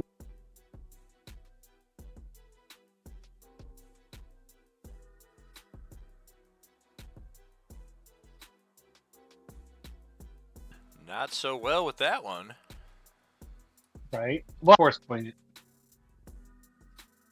Don't snake eyes. All right. Ow. We will certainly retort. Not if you're 5 feet back.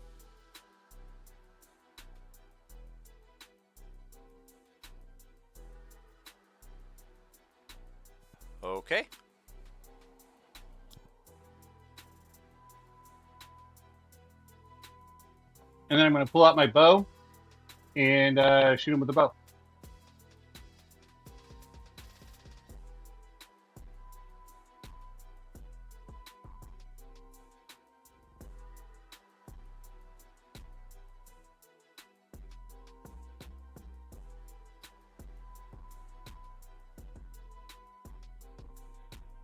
As a bonus action, I'm going to shoot him again.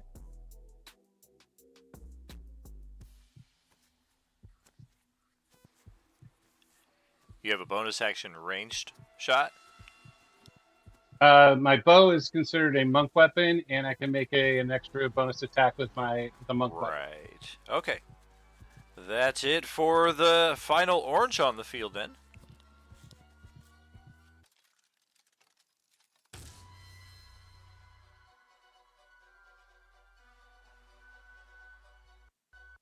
And that ends my turn. All right, Kimberly, over to you. Finally, no longer incapacitated. Finally, no longer. Yeah. I would like to.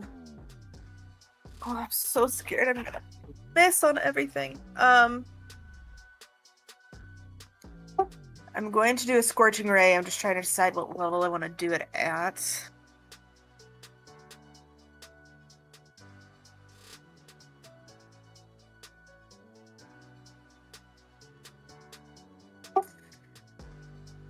Okay, I'm gonna do it at level 3, so that's 4 rays. And I will do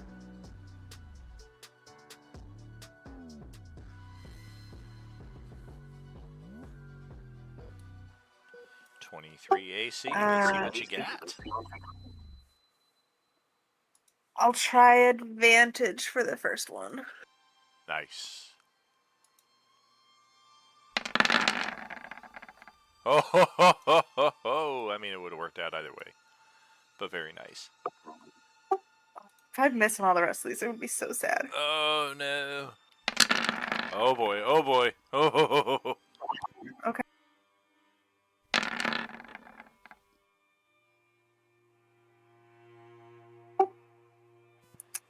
Wow.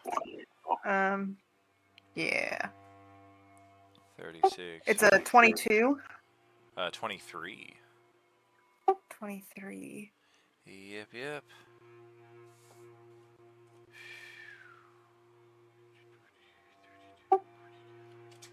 I'm gonna attempt a force point on the last one just to see. Okay. This thing's got some pretty choice damage Nope. immunities, but fire is not one of them. Very close, but not quite.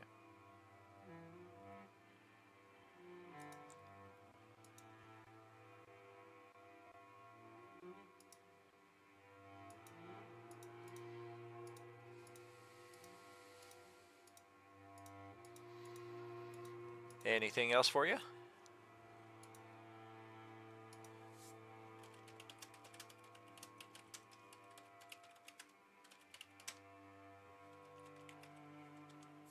That's it.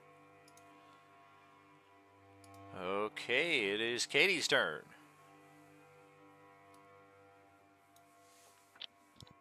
Alright, I'm gonna just fire off both of my rounds at this thing. See what happens. You can call for advantage or a +5. I will call for +5. All right. We will wish you best of luck.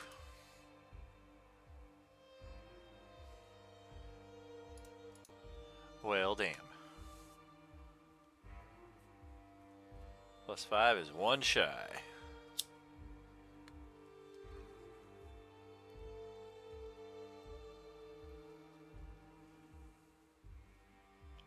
No, I think that is all going to be do. And yeah, I'm not going to take any movement, so we'll just keep it there. Okay. Gale, that's back over to your turn then.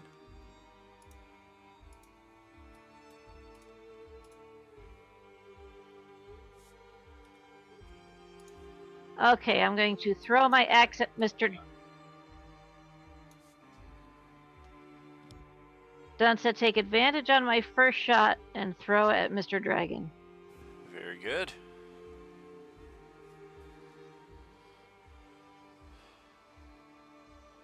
She's going to roll matching 22s and need the +5. Good job, Don.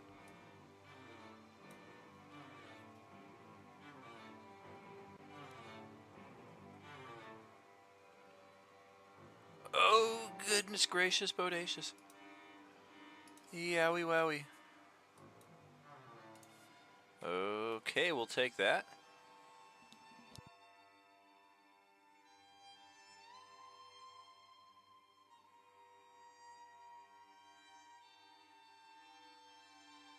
Okay, second shot.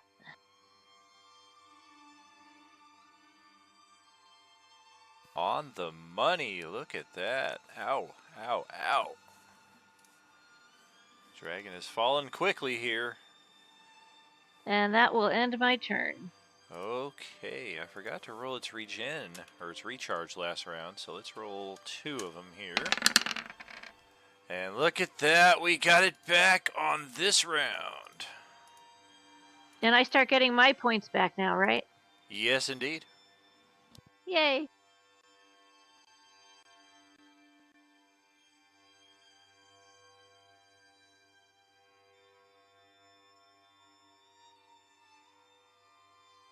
Oh, that's right. This thing isn't really as useful, although I feel it's one of those weird 5e ambiguities in that if your saving throw is successful, you're immune to the Ghost Dragon's terrifying breath for the next 24 hours. I feel like what they mean to say is you're immune to the frightened effect of it, not necessarily all of the cold damage, but who knows? 5e gets a little weird with its terminology sometimes, so I'm just going to not even bother with that.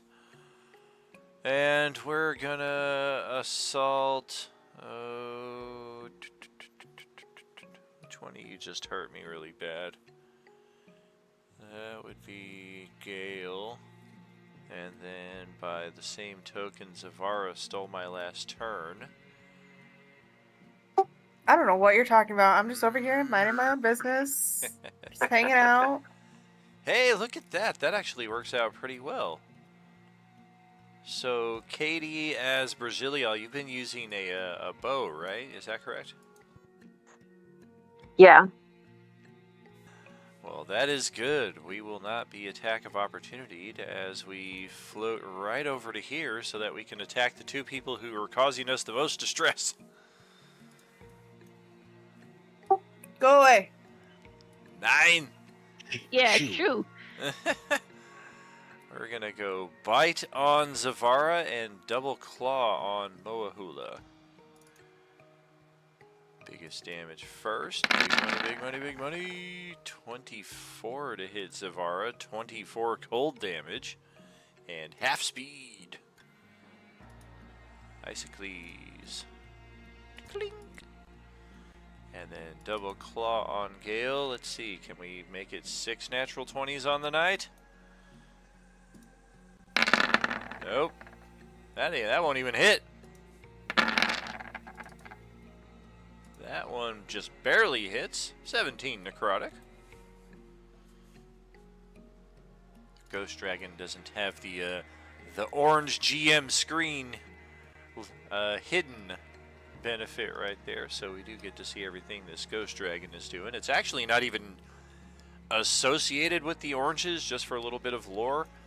As you guys were told, the presence of this artifact that the monks have hidden here would draw numerous powerful creatures and forces to the area. We've already seen the Imperial influence led by Darth Kallis, and here at this site we've seen some of the most powerful oranges that we've ever found assembled, and a ghostly dragon that just happens to be undead, but not really affiliated with the oranges.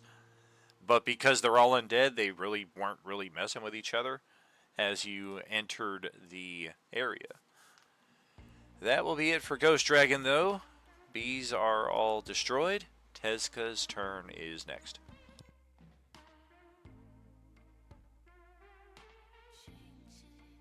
I have a quick question about the relic I just got. It says, I'm going to post it. Does that mean that I get 10 extra feet each round, as my understanding has it? Correct. It's a static extra 10 feet of movement, basically. All right. And I'm assuming that the exhaustion that I have goes away as soon as we long rest. That is correct. Then I'm going to use my feline agility to now move, as my understanding has it, 120 feet?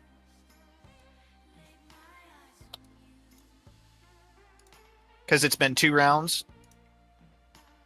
And I haven't used my feline agility yet. Correct.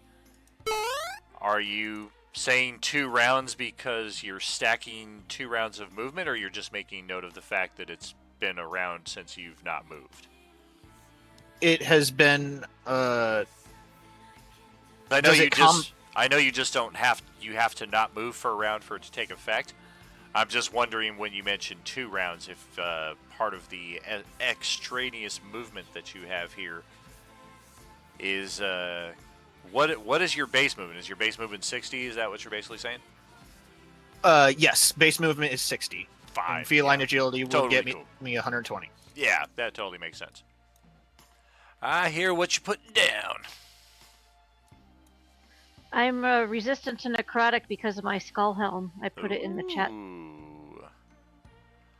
Well, that's handy. That'll turn that 17 into 8. That is 50 movement. Okay. And that'll get me there. Is the dragon currently flying? Not really. This dragon's pretty lazy for a ghost. It seems like even in death, it just really kind of prefers to lay down in the grass. Then It's looking for this artifact, though, somewhere. I am going to use my 1 auto nat 20, and with that, as my bonus action, use a 4th level divine smite. Goodness gracious, bodacious Ignatius. Alright. Barring you rolling double natural 1s here and then double natural 1s on a potential inspiration reroll, I'm thinking it's safe to say goodbye, dragon. But let's see what you roll here. Hey, look, that's not double natural 1s. Ironically, I would survive that with this tiny bit of health, so it's a good thing you did spend a little bit of extra something. Can I change the level of spell slot? That's fine. He also said he's using his nat 20, so. Oh, very true. And with it being a Mace of Disruption, yeah, we're just going to say it actually just destroys the thing outright. With the amount of damage that we're looking at there. And then it gets very quiet. Because the initiative is over. Oh, and then you guys hear some groaning coming from the west over here. Hey, it's the youth group. It's just so ridiculous.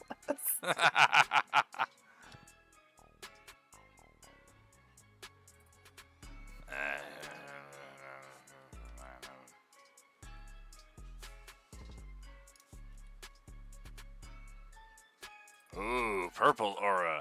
Taste purple. Oh, I want to slash at them so much. I do not trust this. I hate all of this. I have an arrow knocked.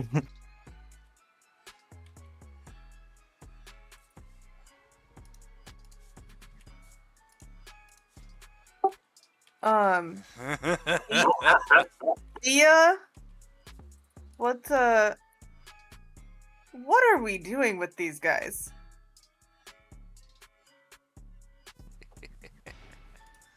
He just kind of looks over at you with a innocent face and just says, "Well, you saw this one defended me when I was attacked.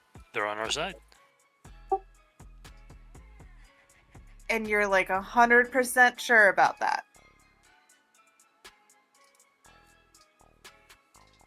She kind of puts her hand on one of them and like kind of pets it a little bit. Yes, of course. Okay. Cool. You could really make this one stay if you found its jaw.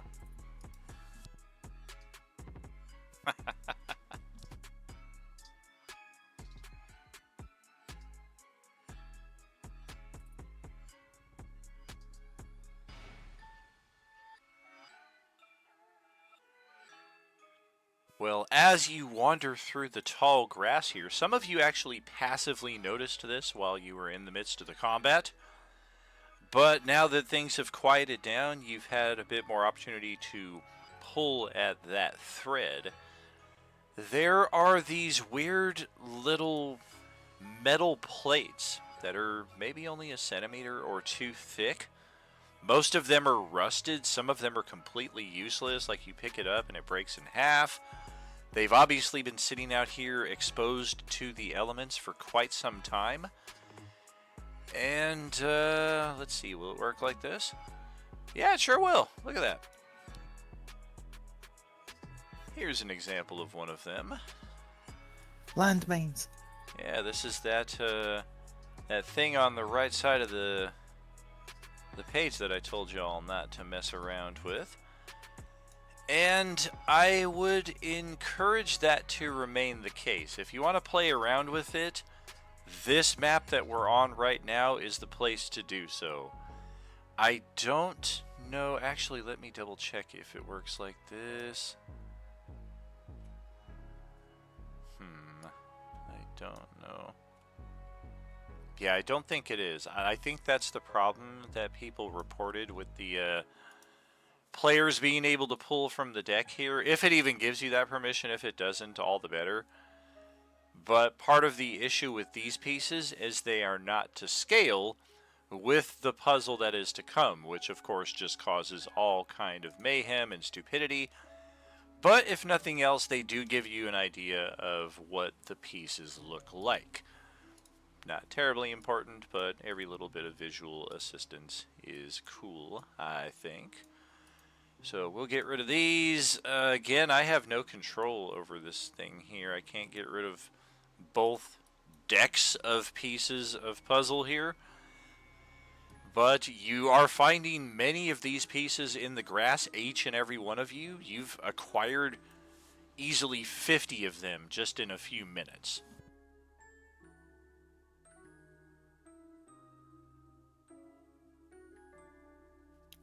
Who lost the jigsaw puzzle?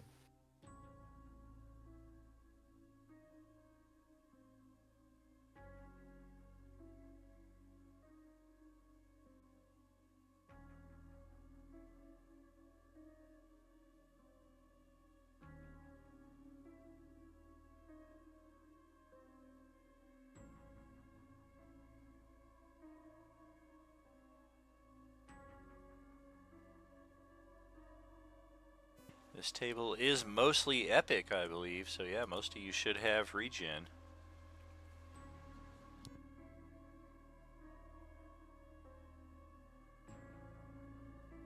Yep, I'm healing. How much of during this time does Moa get back, or does she get back everything? Hey, you guys are healing back 60 HP per minute, so I would say even after 2 or 3 minutes, you guys should be at full. There are no more monsters on the map here, so as long as we're spending at least a few minutes, you can all recover your HP to full. The biggest issue at this point is the lingering exhaustion that is in play. And you do note the shrine that supposedly contains the artifact you have been sent to retrieve has a very old stone door. And, wow, is this really? How can that be? Let me double check something here. This doesn't seem right.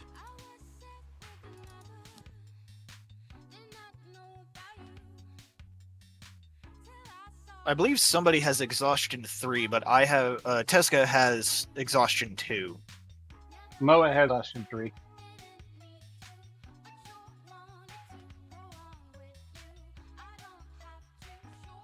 Is anyone at 4?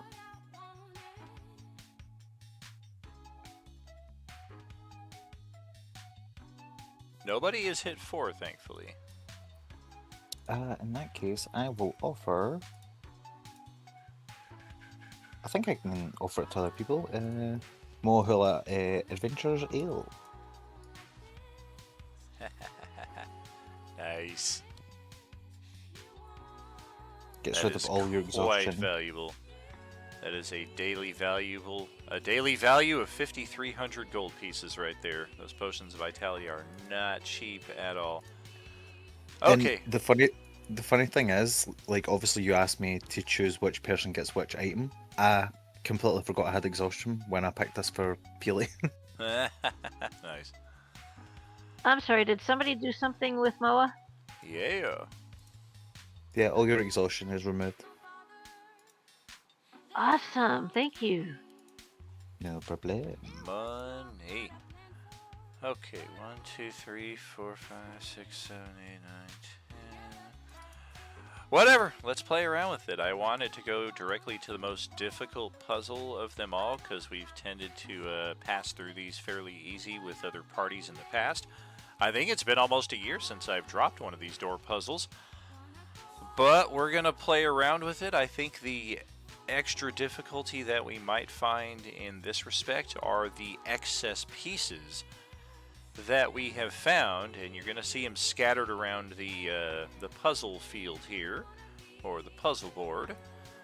But puzzle 20 turned out to be way too complicated because it didn't even give you like the framework of how to complete the puzzle, which I was like, well, that is just going to create all kinds of stupidity. So at least 19 gives us that opportunity. We're going to move over to that right now. Have a look, everybody. Okay, that's not what we want. Let me change this real quick.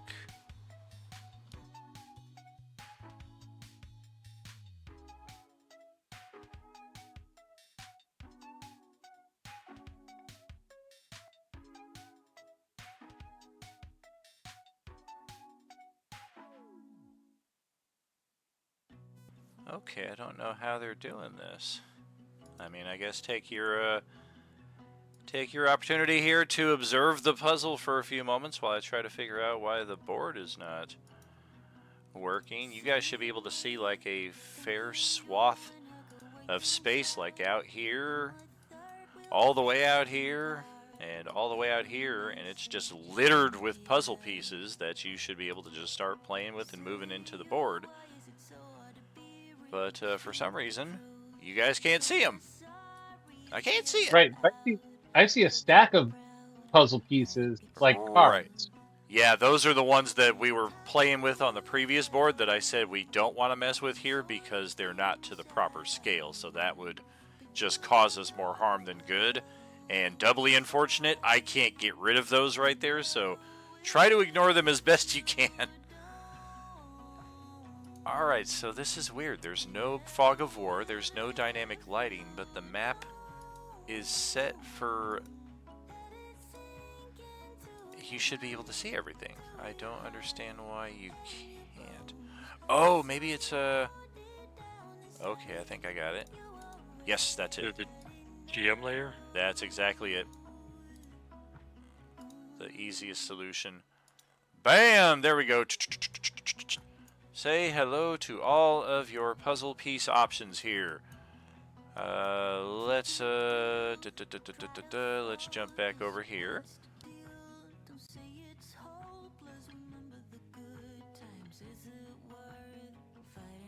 And I'm going to set a real world timer here. If our group successfully completes the puzzle in that time, then we will each get a nice little in-game bonus. If not, no worries, no harm, no foul. It is merely just an extra.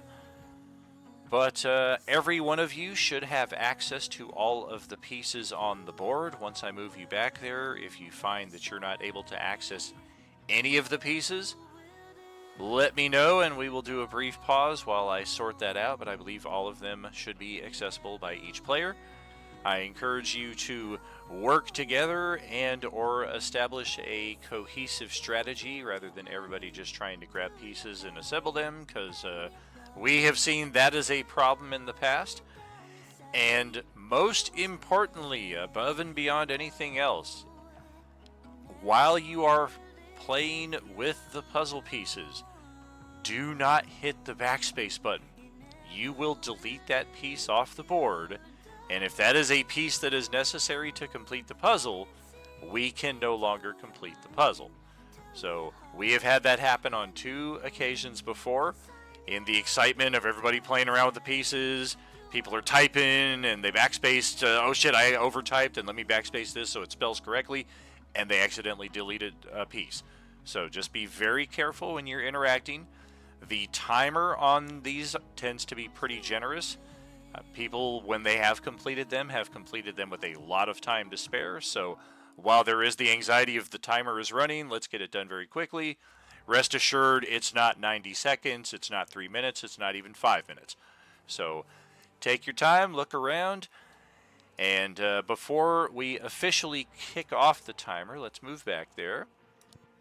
Is the premise of the thing where all the pieces have to fit in it, or do we just have to fill the entire thing? We need to fill the board with the pieces available. Not every piece will be used. Additionally, the holes in the pieces will line up with the pegs on the board. There's one more piece right there I did not have showing for you. Otherwise, that all looks good. Is anybody not able to access one of the pieces? I'm going to get How the do timer. we know? Just click it, and it should be just like any of your character tokens. You should be able to move it around. You can also left click and then highlight all of them and then go back to where your mouse was. And if they all have a blue ring, then they're all movable. Okay, can these be rotated? They can be. I'm not sure how. This is a preset board, so I cannot say with any accuracy if pieces need to be rotated. We have had it before where I've set the pieces up and they have or have not needed to be rotated. In this case, entirely how you guys want to play it. Before we start officially moving stuff on the board, though, if everybody's able to access, I will start the timer.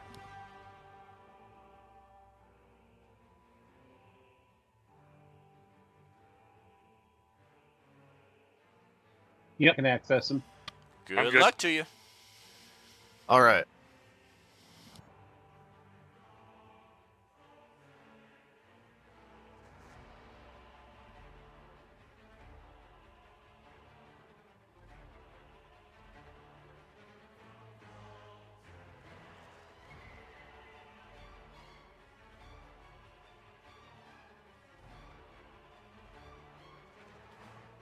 Ah, so this is how you work together. Nobody say Buddy, be quiet. I think everyone's just absorbing it.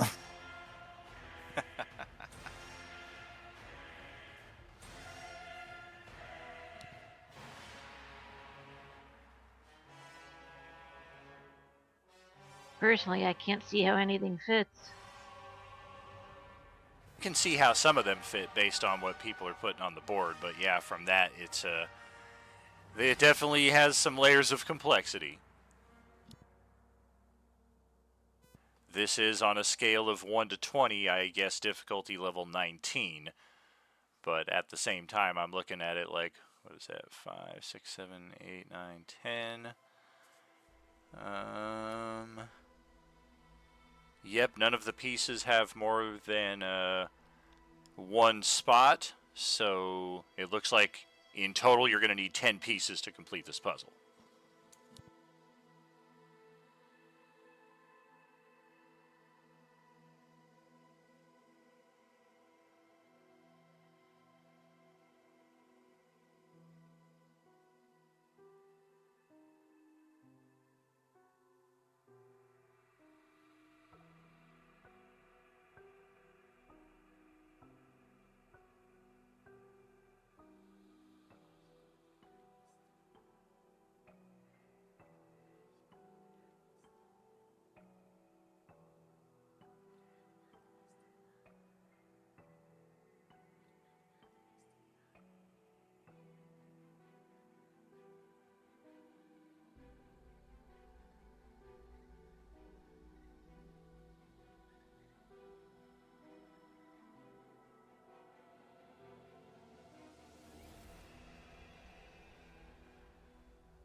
Yeah, it's not recommended we rotate anything because if you rotate it out of order and it doesn't need to be rotated, then we just screwed up everything. That's why I've been rotating them back to what they were.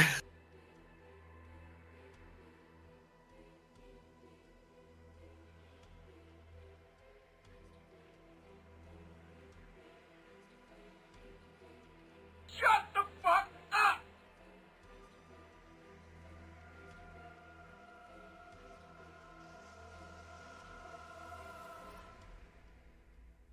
Where's one of my moderators? We need to put a temporary suspend on this guy trying to help with the puzzle in the Twitch chat. Bad form, not cool, dude.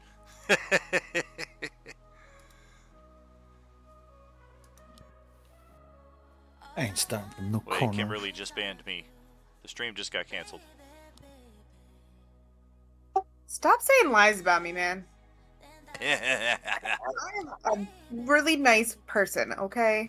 I only banned you that one time. Yeah, and then you threatened to on 3 other occasions. Yes, but I did not do it. Yeah. That's fine. I can ban him. Hey! The top middle section is what's got me concerned because one of the dots is in between two of the squares. Well, same thing with this lower dot. That one, yeah, that's also another one. And in the top section, you've got one dot in the far right corner, and then another one like a couple spots away, and there's no puzzle pieces that look like that. Yeah, that one's off kilter. So that one's good.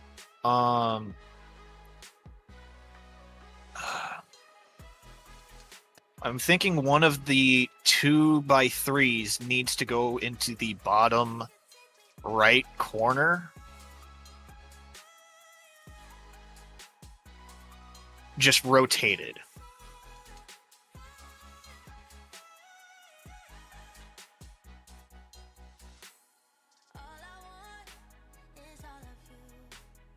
Because that one fits there. And then the one up in the top corner, top right corner, the 2x3, that one can be rotated and put on the bottom. This one is cutting in. This one,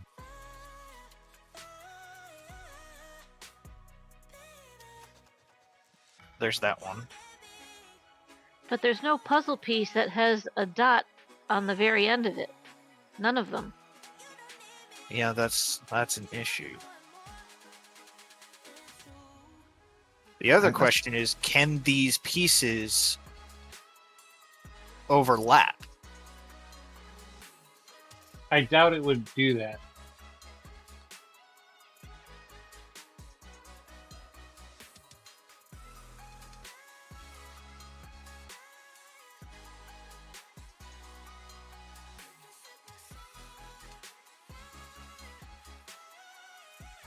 We need another single dot.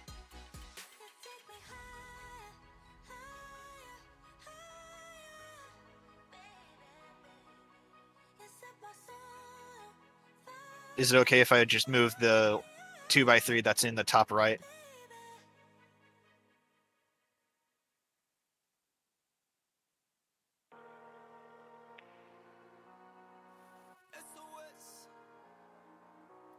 Wait, we do have two of them.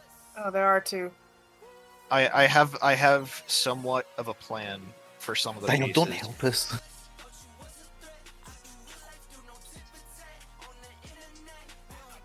Is it okay if I move some of the pieces around? I don't care, 'cause I don't see how any of them work. You guys do what you need to.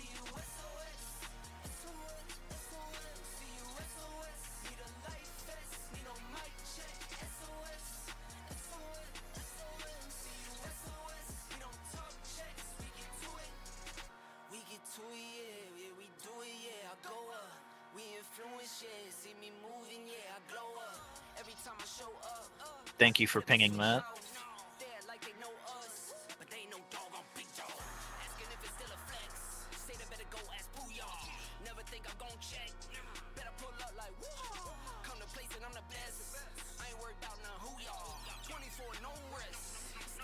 Nice, thank you.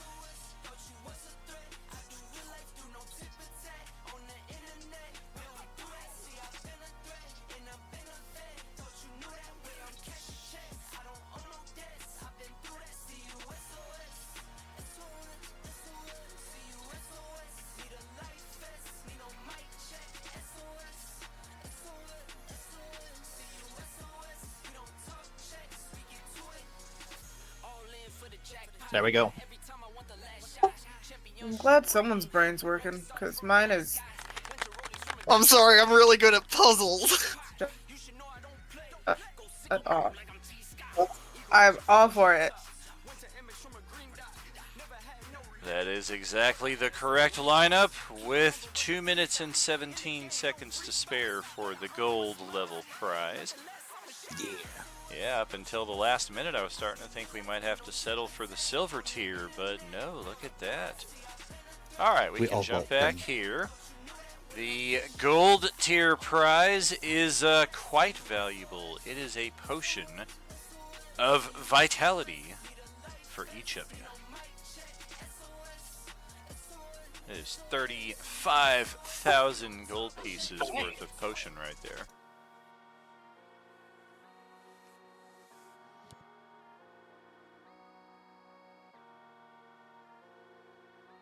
And inside the shrine, once it has been opened, we have...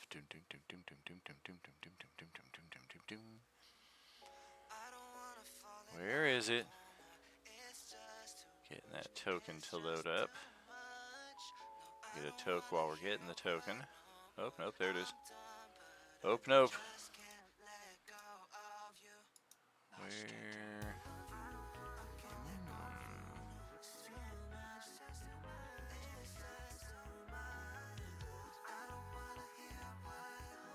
I like these. Yeah, we're going to use this one right here. Oh, that is a bit large. There we go. We found some of these back in the original Coalescence for any of you who've been watching the Monday night recap in Ubiquity's Pursuit and the Riddle of Ubiquity.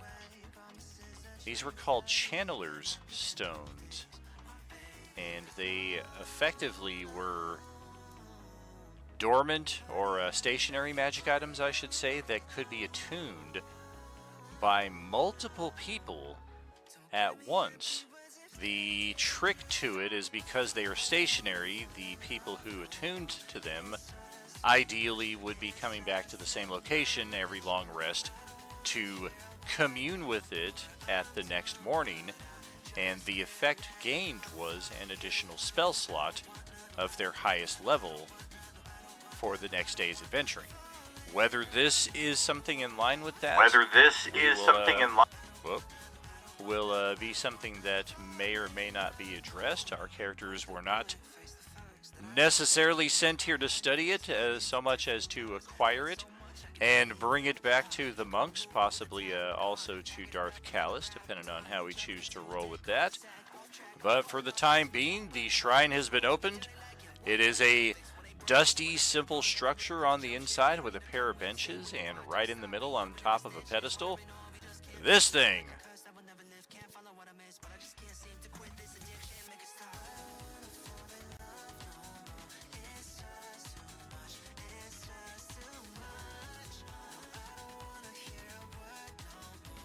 What is that thing? That's what Dan was just describing. Well, what is that thing is still an appropriate question in response to all of that, because we don't know what the heck it is. It is definitely the artifact. I'm saying none of the characters here have experienced any of that, so we have no idea what it is. Correct. Is it like radiating any type of energy or something? It's got an aura to it. Can I use Divine Sense to see what that is?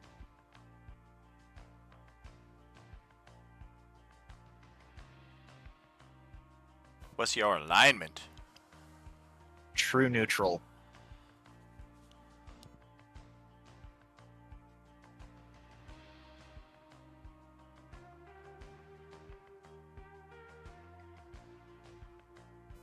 Roll a die 20.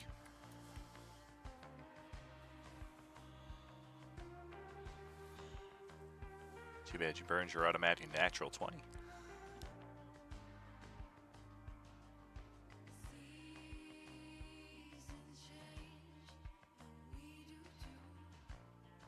In response to Teska's presence, the stone notably hums and lifts off of the ground by about 4 inches.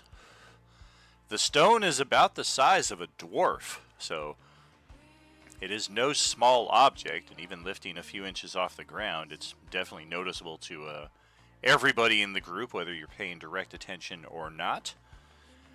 It's definitely a description I have not heard before. It's the size of a dwarf. It's roughly... Yeah, it's that American measuring system. You want to go down the street about 65 dwarves, and when you get there... Anything but the metric system. Yeah, good old imperial system. Centimeters. Yeah. Good old ounces that mean different things depending on whether liquid or solid. That's not confusing. I think you mean milliliters. Math isn't my subject, except in D&D math. D&D math is my thing. But aside from getting the object to slightly elevate, after which there's a great deal of anticipation, Teska's looking at the artifact, everybody's looking at the artifact, looking at Teska. Teska kind of looks at everybody like, oh my god, something's happening! And then it just kind of slowly falls back to the ground. And there is a very distinct vibe from the artifact of just, yeah, okay, that's enough of that.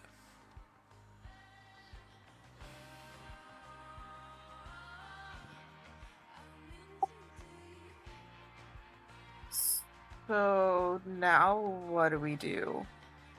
Well, I was thinking we could just put a bag of holding over it and kind of like scoop it up. If it's the size of a dwarf, it's too big.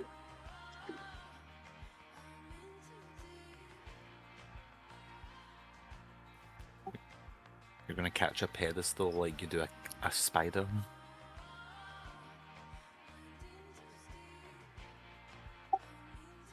I mean, is it heavy? Like, how do we get it back to them? It's a good $1.65. It's definitely hefty. Teska's gonna. I'm not sure if I want to. Who has a really high strength score besides me? Lift with your legs. Moa has a really high strength. Because I know I've got 25, but I'm not the high strength score person. I was just curious. Okay, +1. So fucking strong. Goes full Tuscan Raider. And the only reasons it's a +1 is because of the luck stone I have. Teska's gonna try to pick it up. I mean, somebody picked it up to take it out of here in the first place. We've definitely not found any adverse effects just from basic interaction. It was just your attempts to study it further were met with, hey, something's oh, okay, I guess nothing's going to happen. Well, whoever has the 25 strength score, yours is higher than mine. Are those actually symbols that are on it? I'm wondering if I can like study it and do an arcana on it. You certainly could. You're kind of thinking, just based on your passive observation, these are not symbols you're aware of offhand, so you would probably need a fair amount of time to study it, but you might be able to crack something from it. What does True Sight give me for it?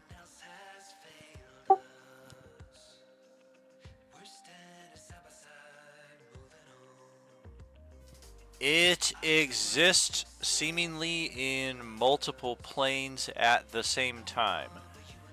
While True Sight does not enable vision into other planes like Ethereal and Shadowfell and things of that nature, because of this object's interaction with each of those planes as you're looking at it, you can see its black and white muted Shadowfell form. You can see its sparkly and elaborate and enticing Feywild form. You can see its ghostly, almost non-existent ethereal form. You can even see a fiery form that you assume touches the elemental planes. And then from there, it's just kind of looking into one of those back and forth mirrors where you're just seeing reflection upon reflection, and it's starting to give you a bit of a headache. All right. Yeah. Did I succeed in picking it up? Oh, absolutely. We can certainly pick it up. We don't think we're going to have any problem transporting it. A bag of holding may not work for us due to the size of it. If we had a portable hull, that would be no problem. Otherwise, studying it, we're thinking, is going to take a considerable amount of time, probably a long rest at the least. And otherwise, what are we thinking? Yeah, when I asked that question, I was also wondering about that dude that asked us to study it because I don't trust him. And this thing looks really powerful. So I don't really love that whole idea.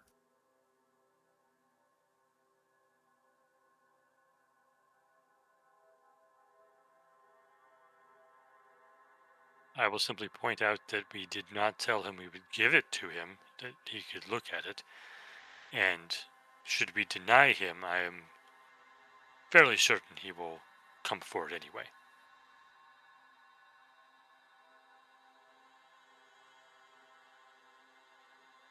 I would rather make friends. So people he claims aboard that ship of his, then it would be a very long, drawn out battle that would be very bad.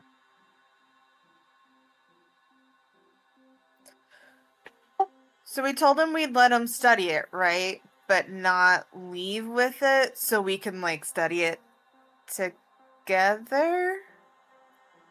That was essentially the conversation we had, yes? There was no confirmation that he would take possession. Alright.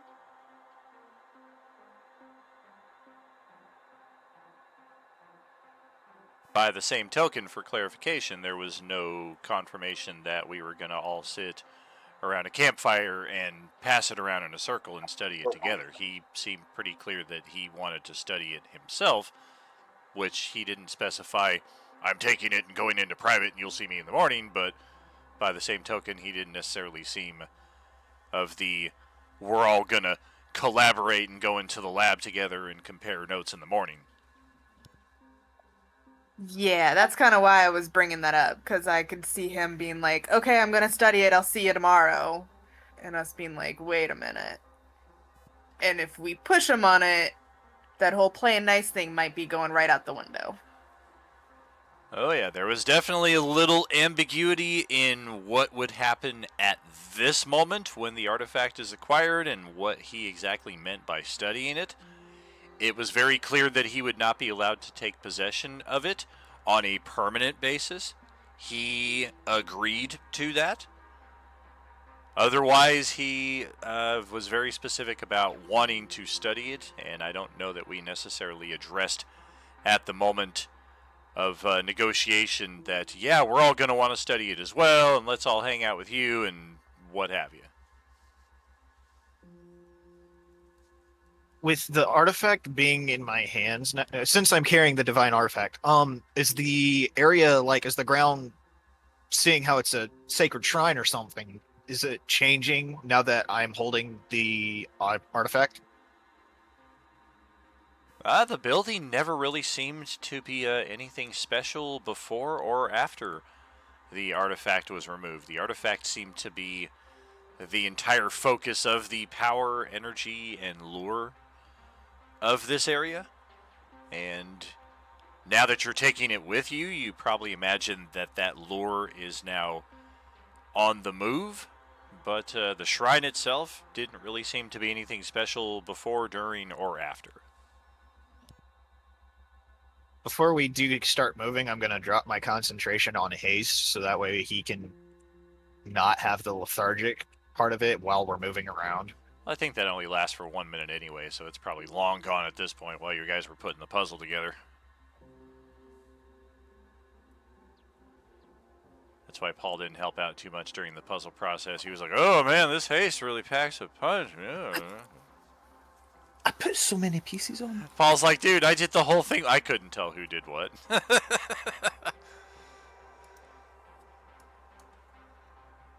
I'm making Teska carry me. I am not carrying you and this artifact. I'm just clinging onto the artifact. You have no choice.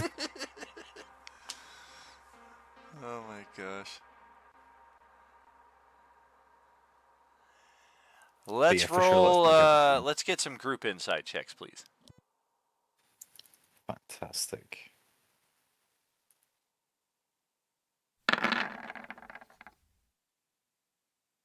If I can get a help action.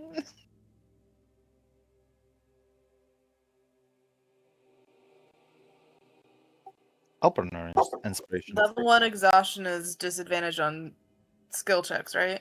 Correct. Woohoo, I got a 10! Yeah, anybody who's at exhaustion right now, take that into account. That means I have a 22. Dun dun.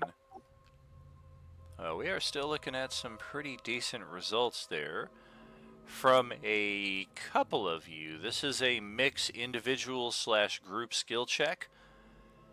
I would say Tezka, Kaylin, Fia, Manuel are all kind of getting the feeling that you're being watched.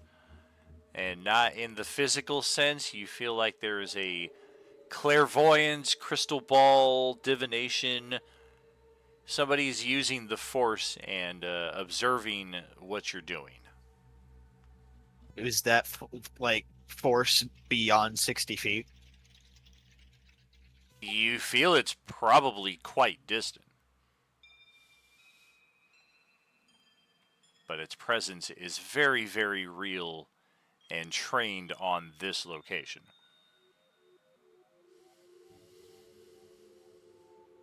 I don't think I have a way to block that.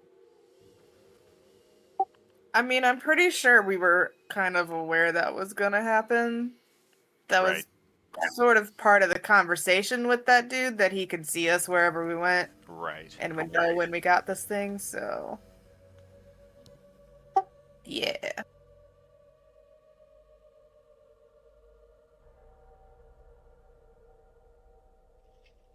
I used Monster Does anything ID on smell it. funny? I have keen smell. Oh, those zombies don't smell very, very good. They smell a little funny. Yeah, if anything's within 60 feet, my character probably would have caught something with divine sense.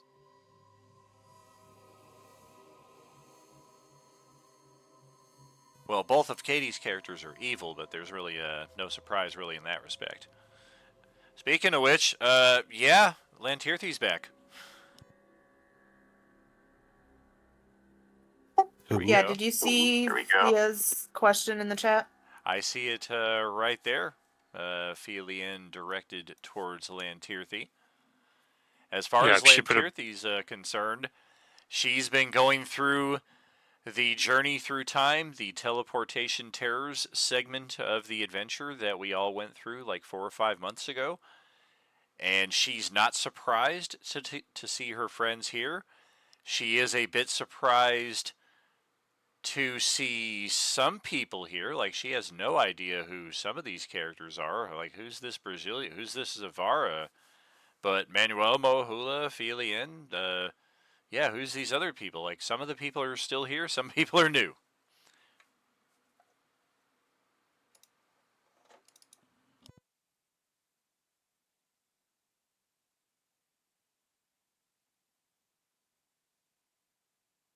Some of you I know, some of you I'm meeting for the first time. Is my movement impaired at all while I'm carrying this thing? With a 25 strength, no. If you're trying to carry it while actively engaged in combat, I would probably impose some penalties, but just moving around, yeah, you're easily able to, like, tote it over one shoulder like a giant keg of beer. That's awesome. Or you can cradle it like a giant dwarven baby. Don't suppose I can hold it like a football, can I? I mean, that's kind of like holding it like a baby.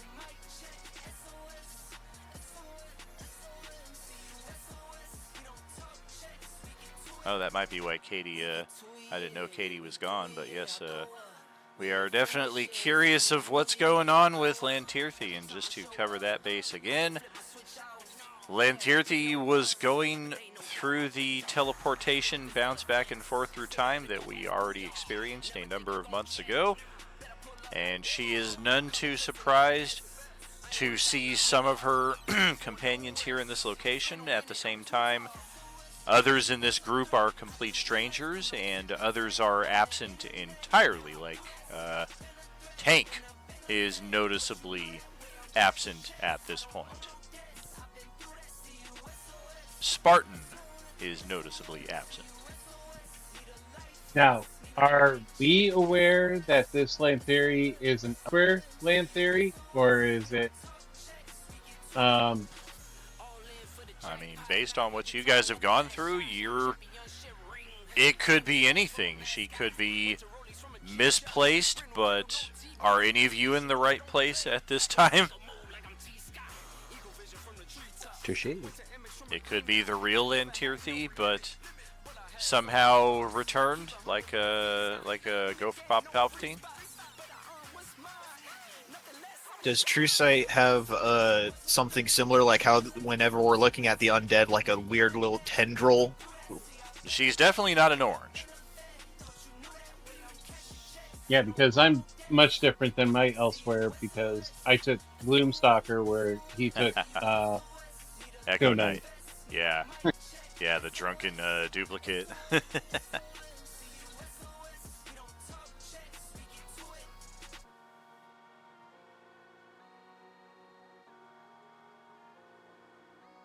did you see the interactions a little farther up the chat?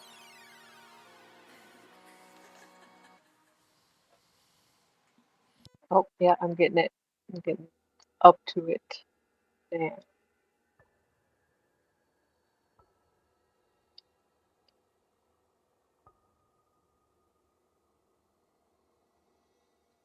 Okay, so elsewhere land tier B, which I will honestly just say land tier B because there's only the one now.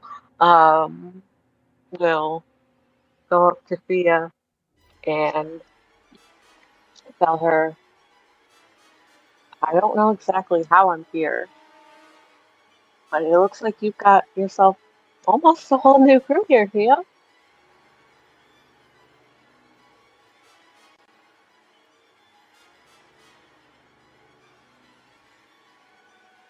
Manuel raises a flask. Welcome back from the dead, and then takes a drink.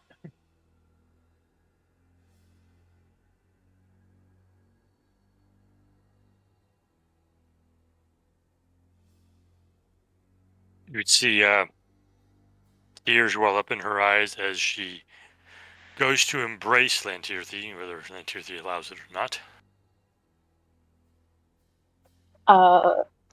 She is going to kind of take a step back a little bit, apprehensive, because I'm a little confused about how I got here, what exactly is happening, whether or not everything is like super trustworthy here. So just kind of take a cautious step back and like extend a hand for a nice firm handshake. Oh, crap. It's the delivery boy. Well, as the moment of rejected embrace happens and a fucking TIE fighter flies overhead, it kind of Draws the attention away.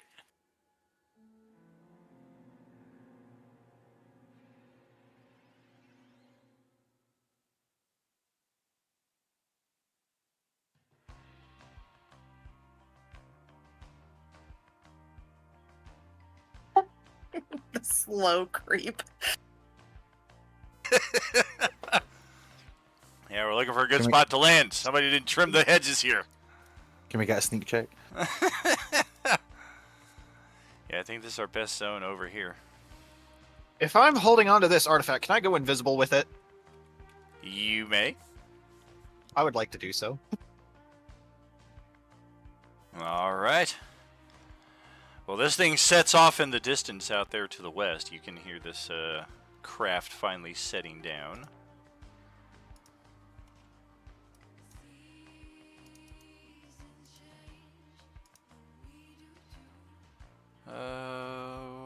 Where are we? There we are.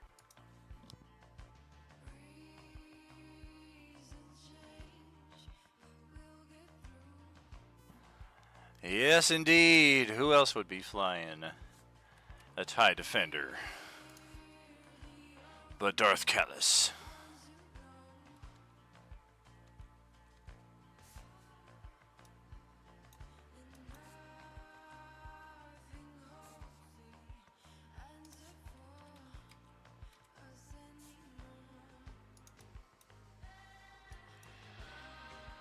After a slow approach through the grass,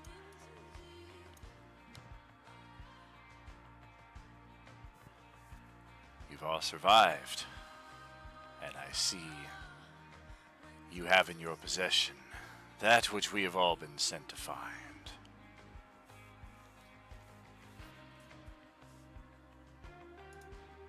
Yep, looks like it. Although the one carrying it is playing coy, obscuring their self from some of my senses. Nope, nope, nope, nope, nope, nope.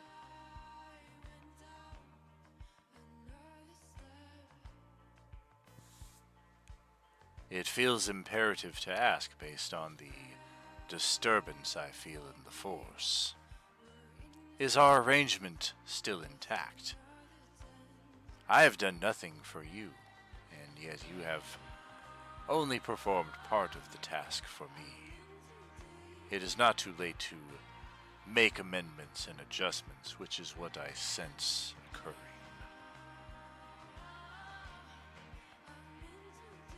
Well, I mean, you kind of put it that way, is the fact that you're really not doing anything for us. I mean, we came out here, we risked our lives to get this thing, and Silence! Oh, just kidding. Jeez. I, No, please continue. I was just saying, what do we get out of it? In the here and now, nothing, but in the long run, as I understand it, unless your goals have changed, you will require the aid of my battalions of stormtroopers to face off against the insurmountable armies of the undead.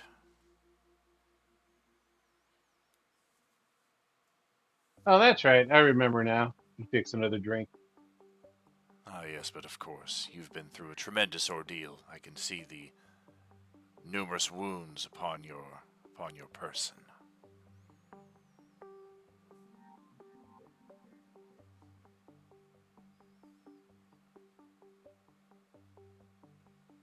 Yes, I apologize, but most of them are apprehensive given your countenance and your initial encounter we had with you. You understand. I am nothing if not empathetic to your position.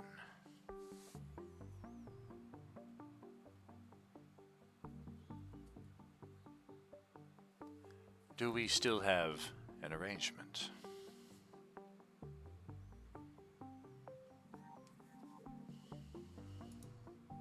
I'm not boss of this shindig over here. So It's up to them, guys. Well, maybe we could go over exactly what your terms are and go from there. Is there confusion about my terms? Ask. I will answer.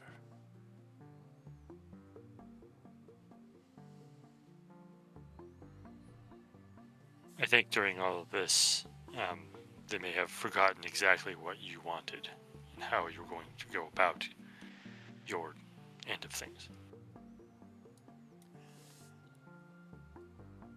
Had you not been tasked to recover this artifact, its mere presence in the realm you temporarily call home would undoubtedly have drawn you.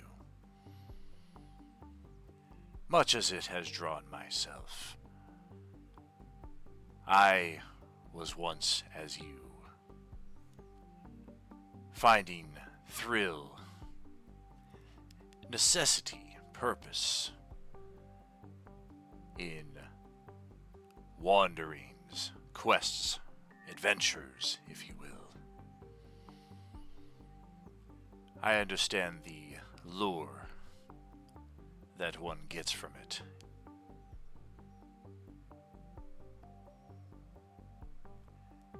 At this point, however,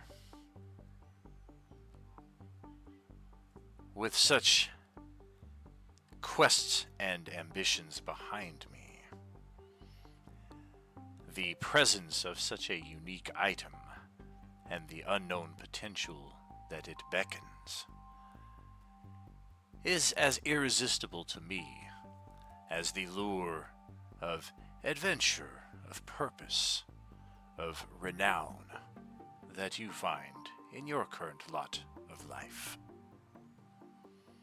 I know not what I will find from studying this item, only that I am greatly compelled to study it.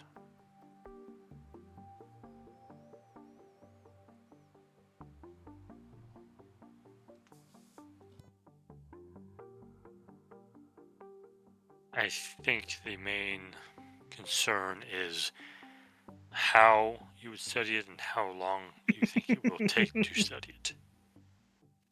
The fan club. Oh, that's the youth group.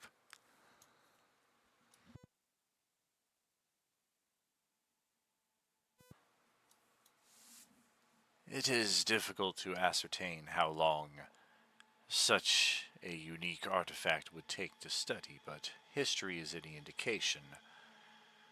I could take the rest of the day, or perhaps even overnight, to study it. It is still relatively early enough in the day that I could keep it until the middle of this evening, for instance.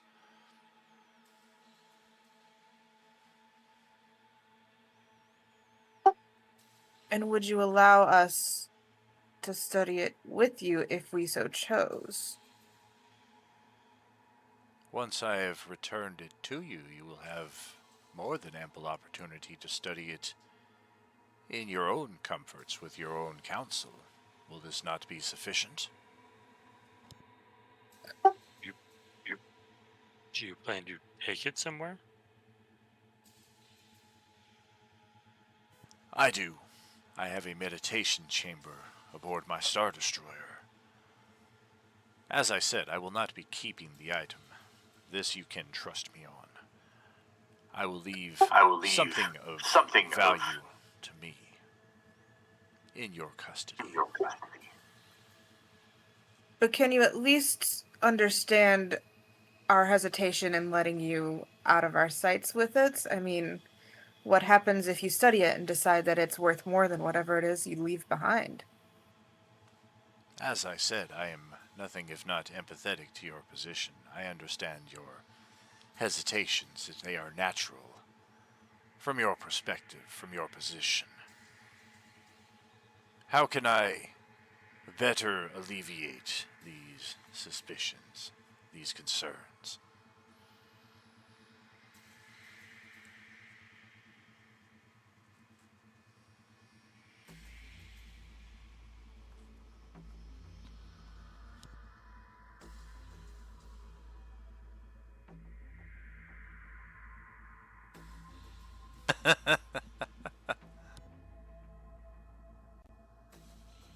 I mean, she wants to know, but she doesn't know.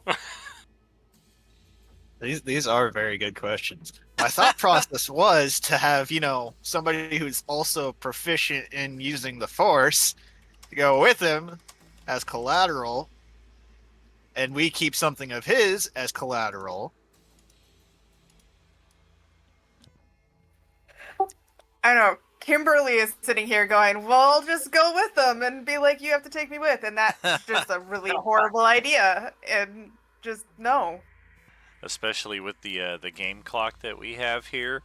If he's keeping it for 8 hours of in-game time, that could easily be like almost the rest of Act 5. Savara is never seen again.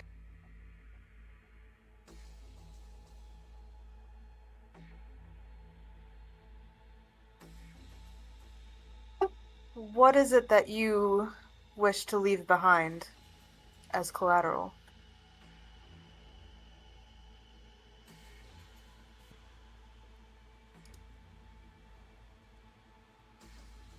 He kind of turns a head over the shoulder.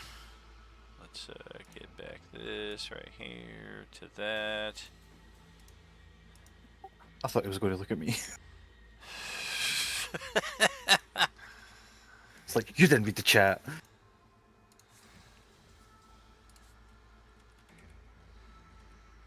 Oh, look who's coming.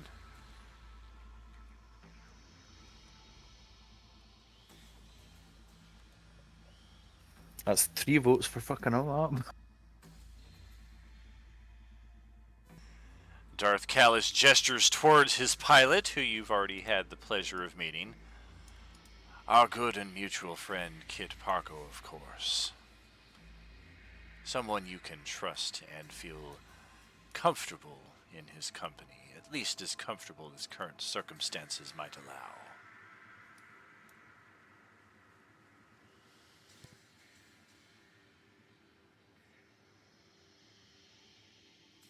Here, I'm have good. this. Here, have this priceless artifact. We'll give you this guy you met an hour ago. His life is without price. Would you say otherwise? Sophia will answer that and says, many of us, I cannot say all of us, but many of us do value life more than anything. Can you say the same? You're asking Darth Kallis? She is.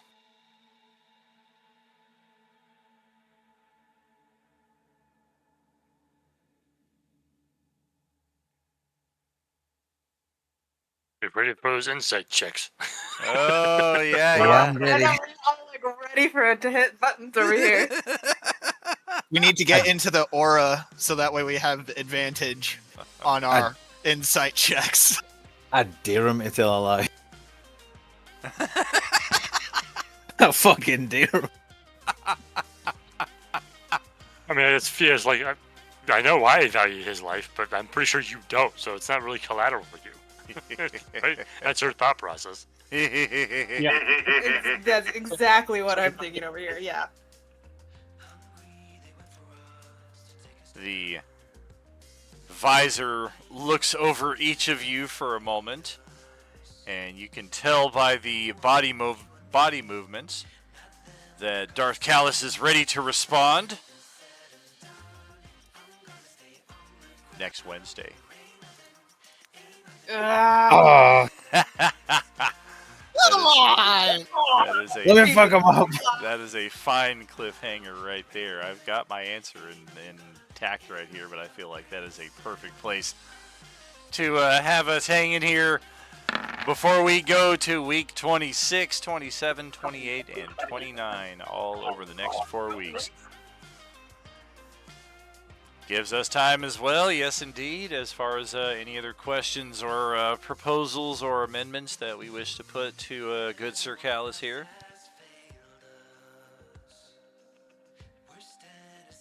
You snarky bitch.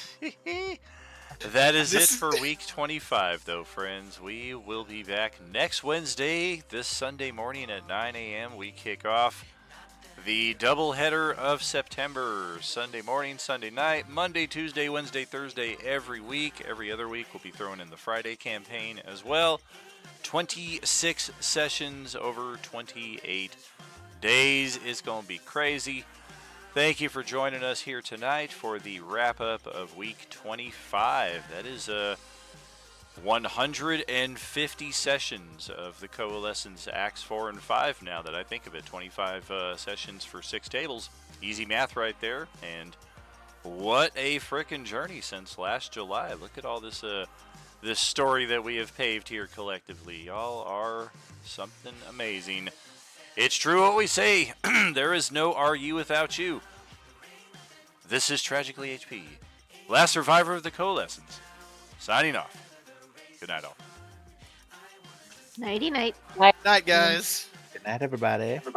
Nice. There we go.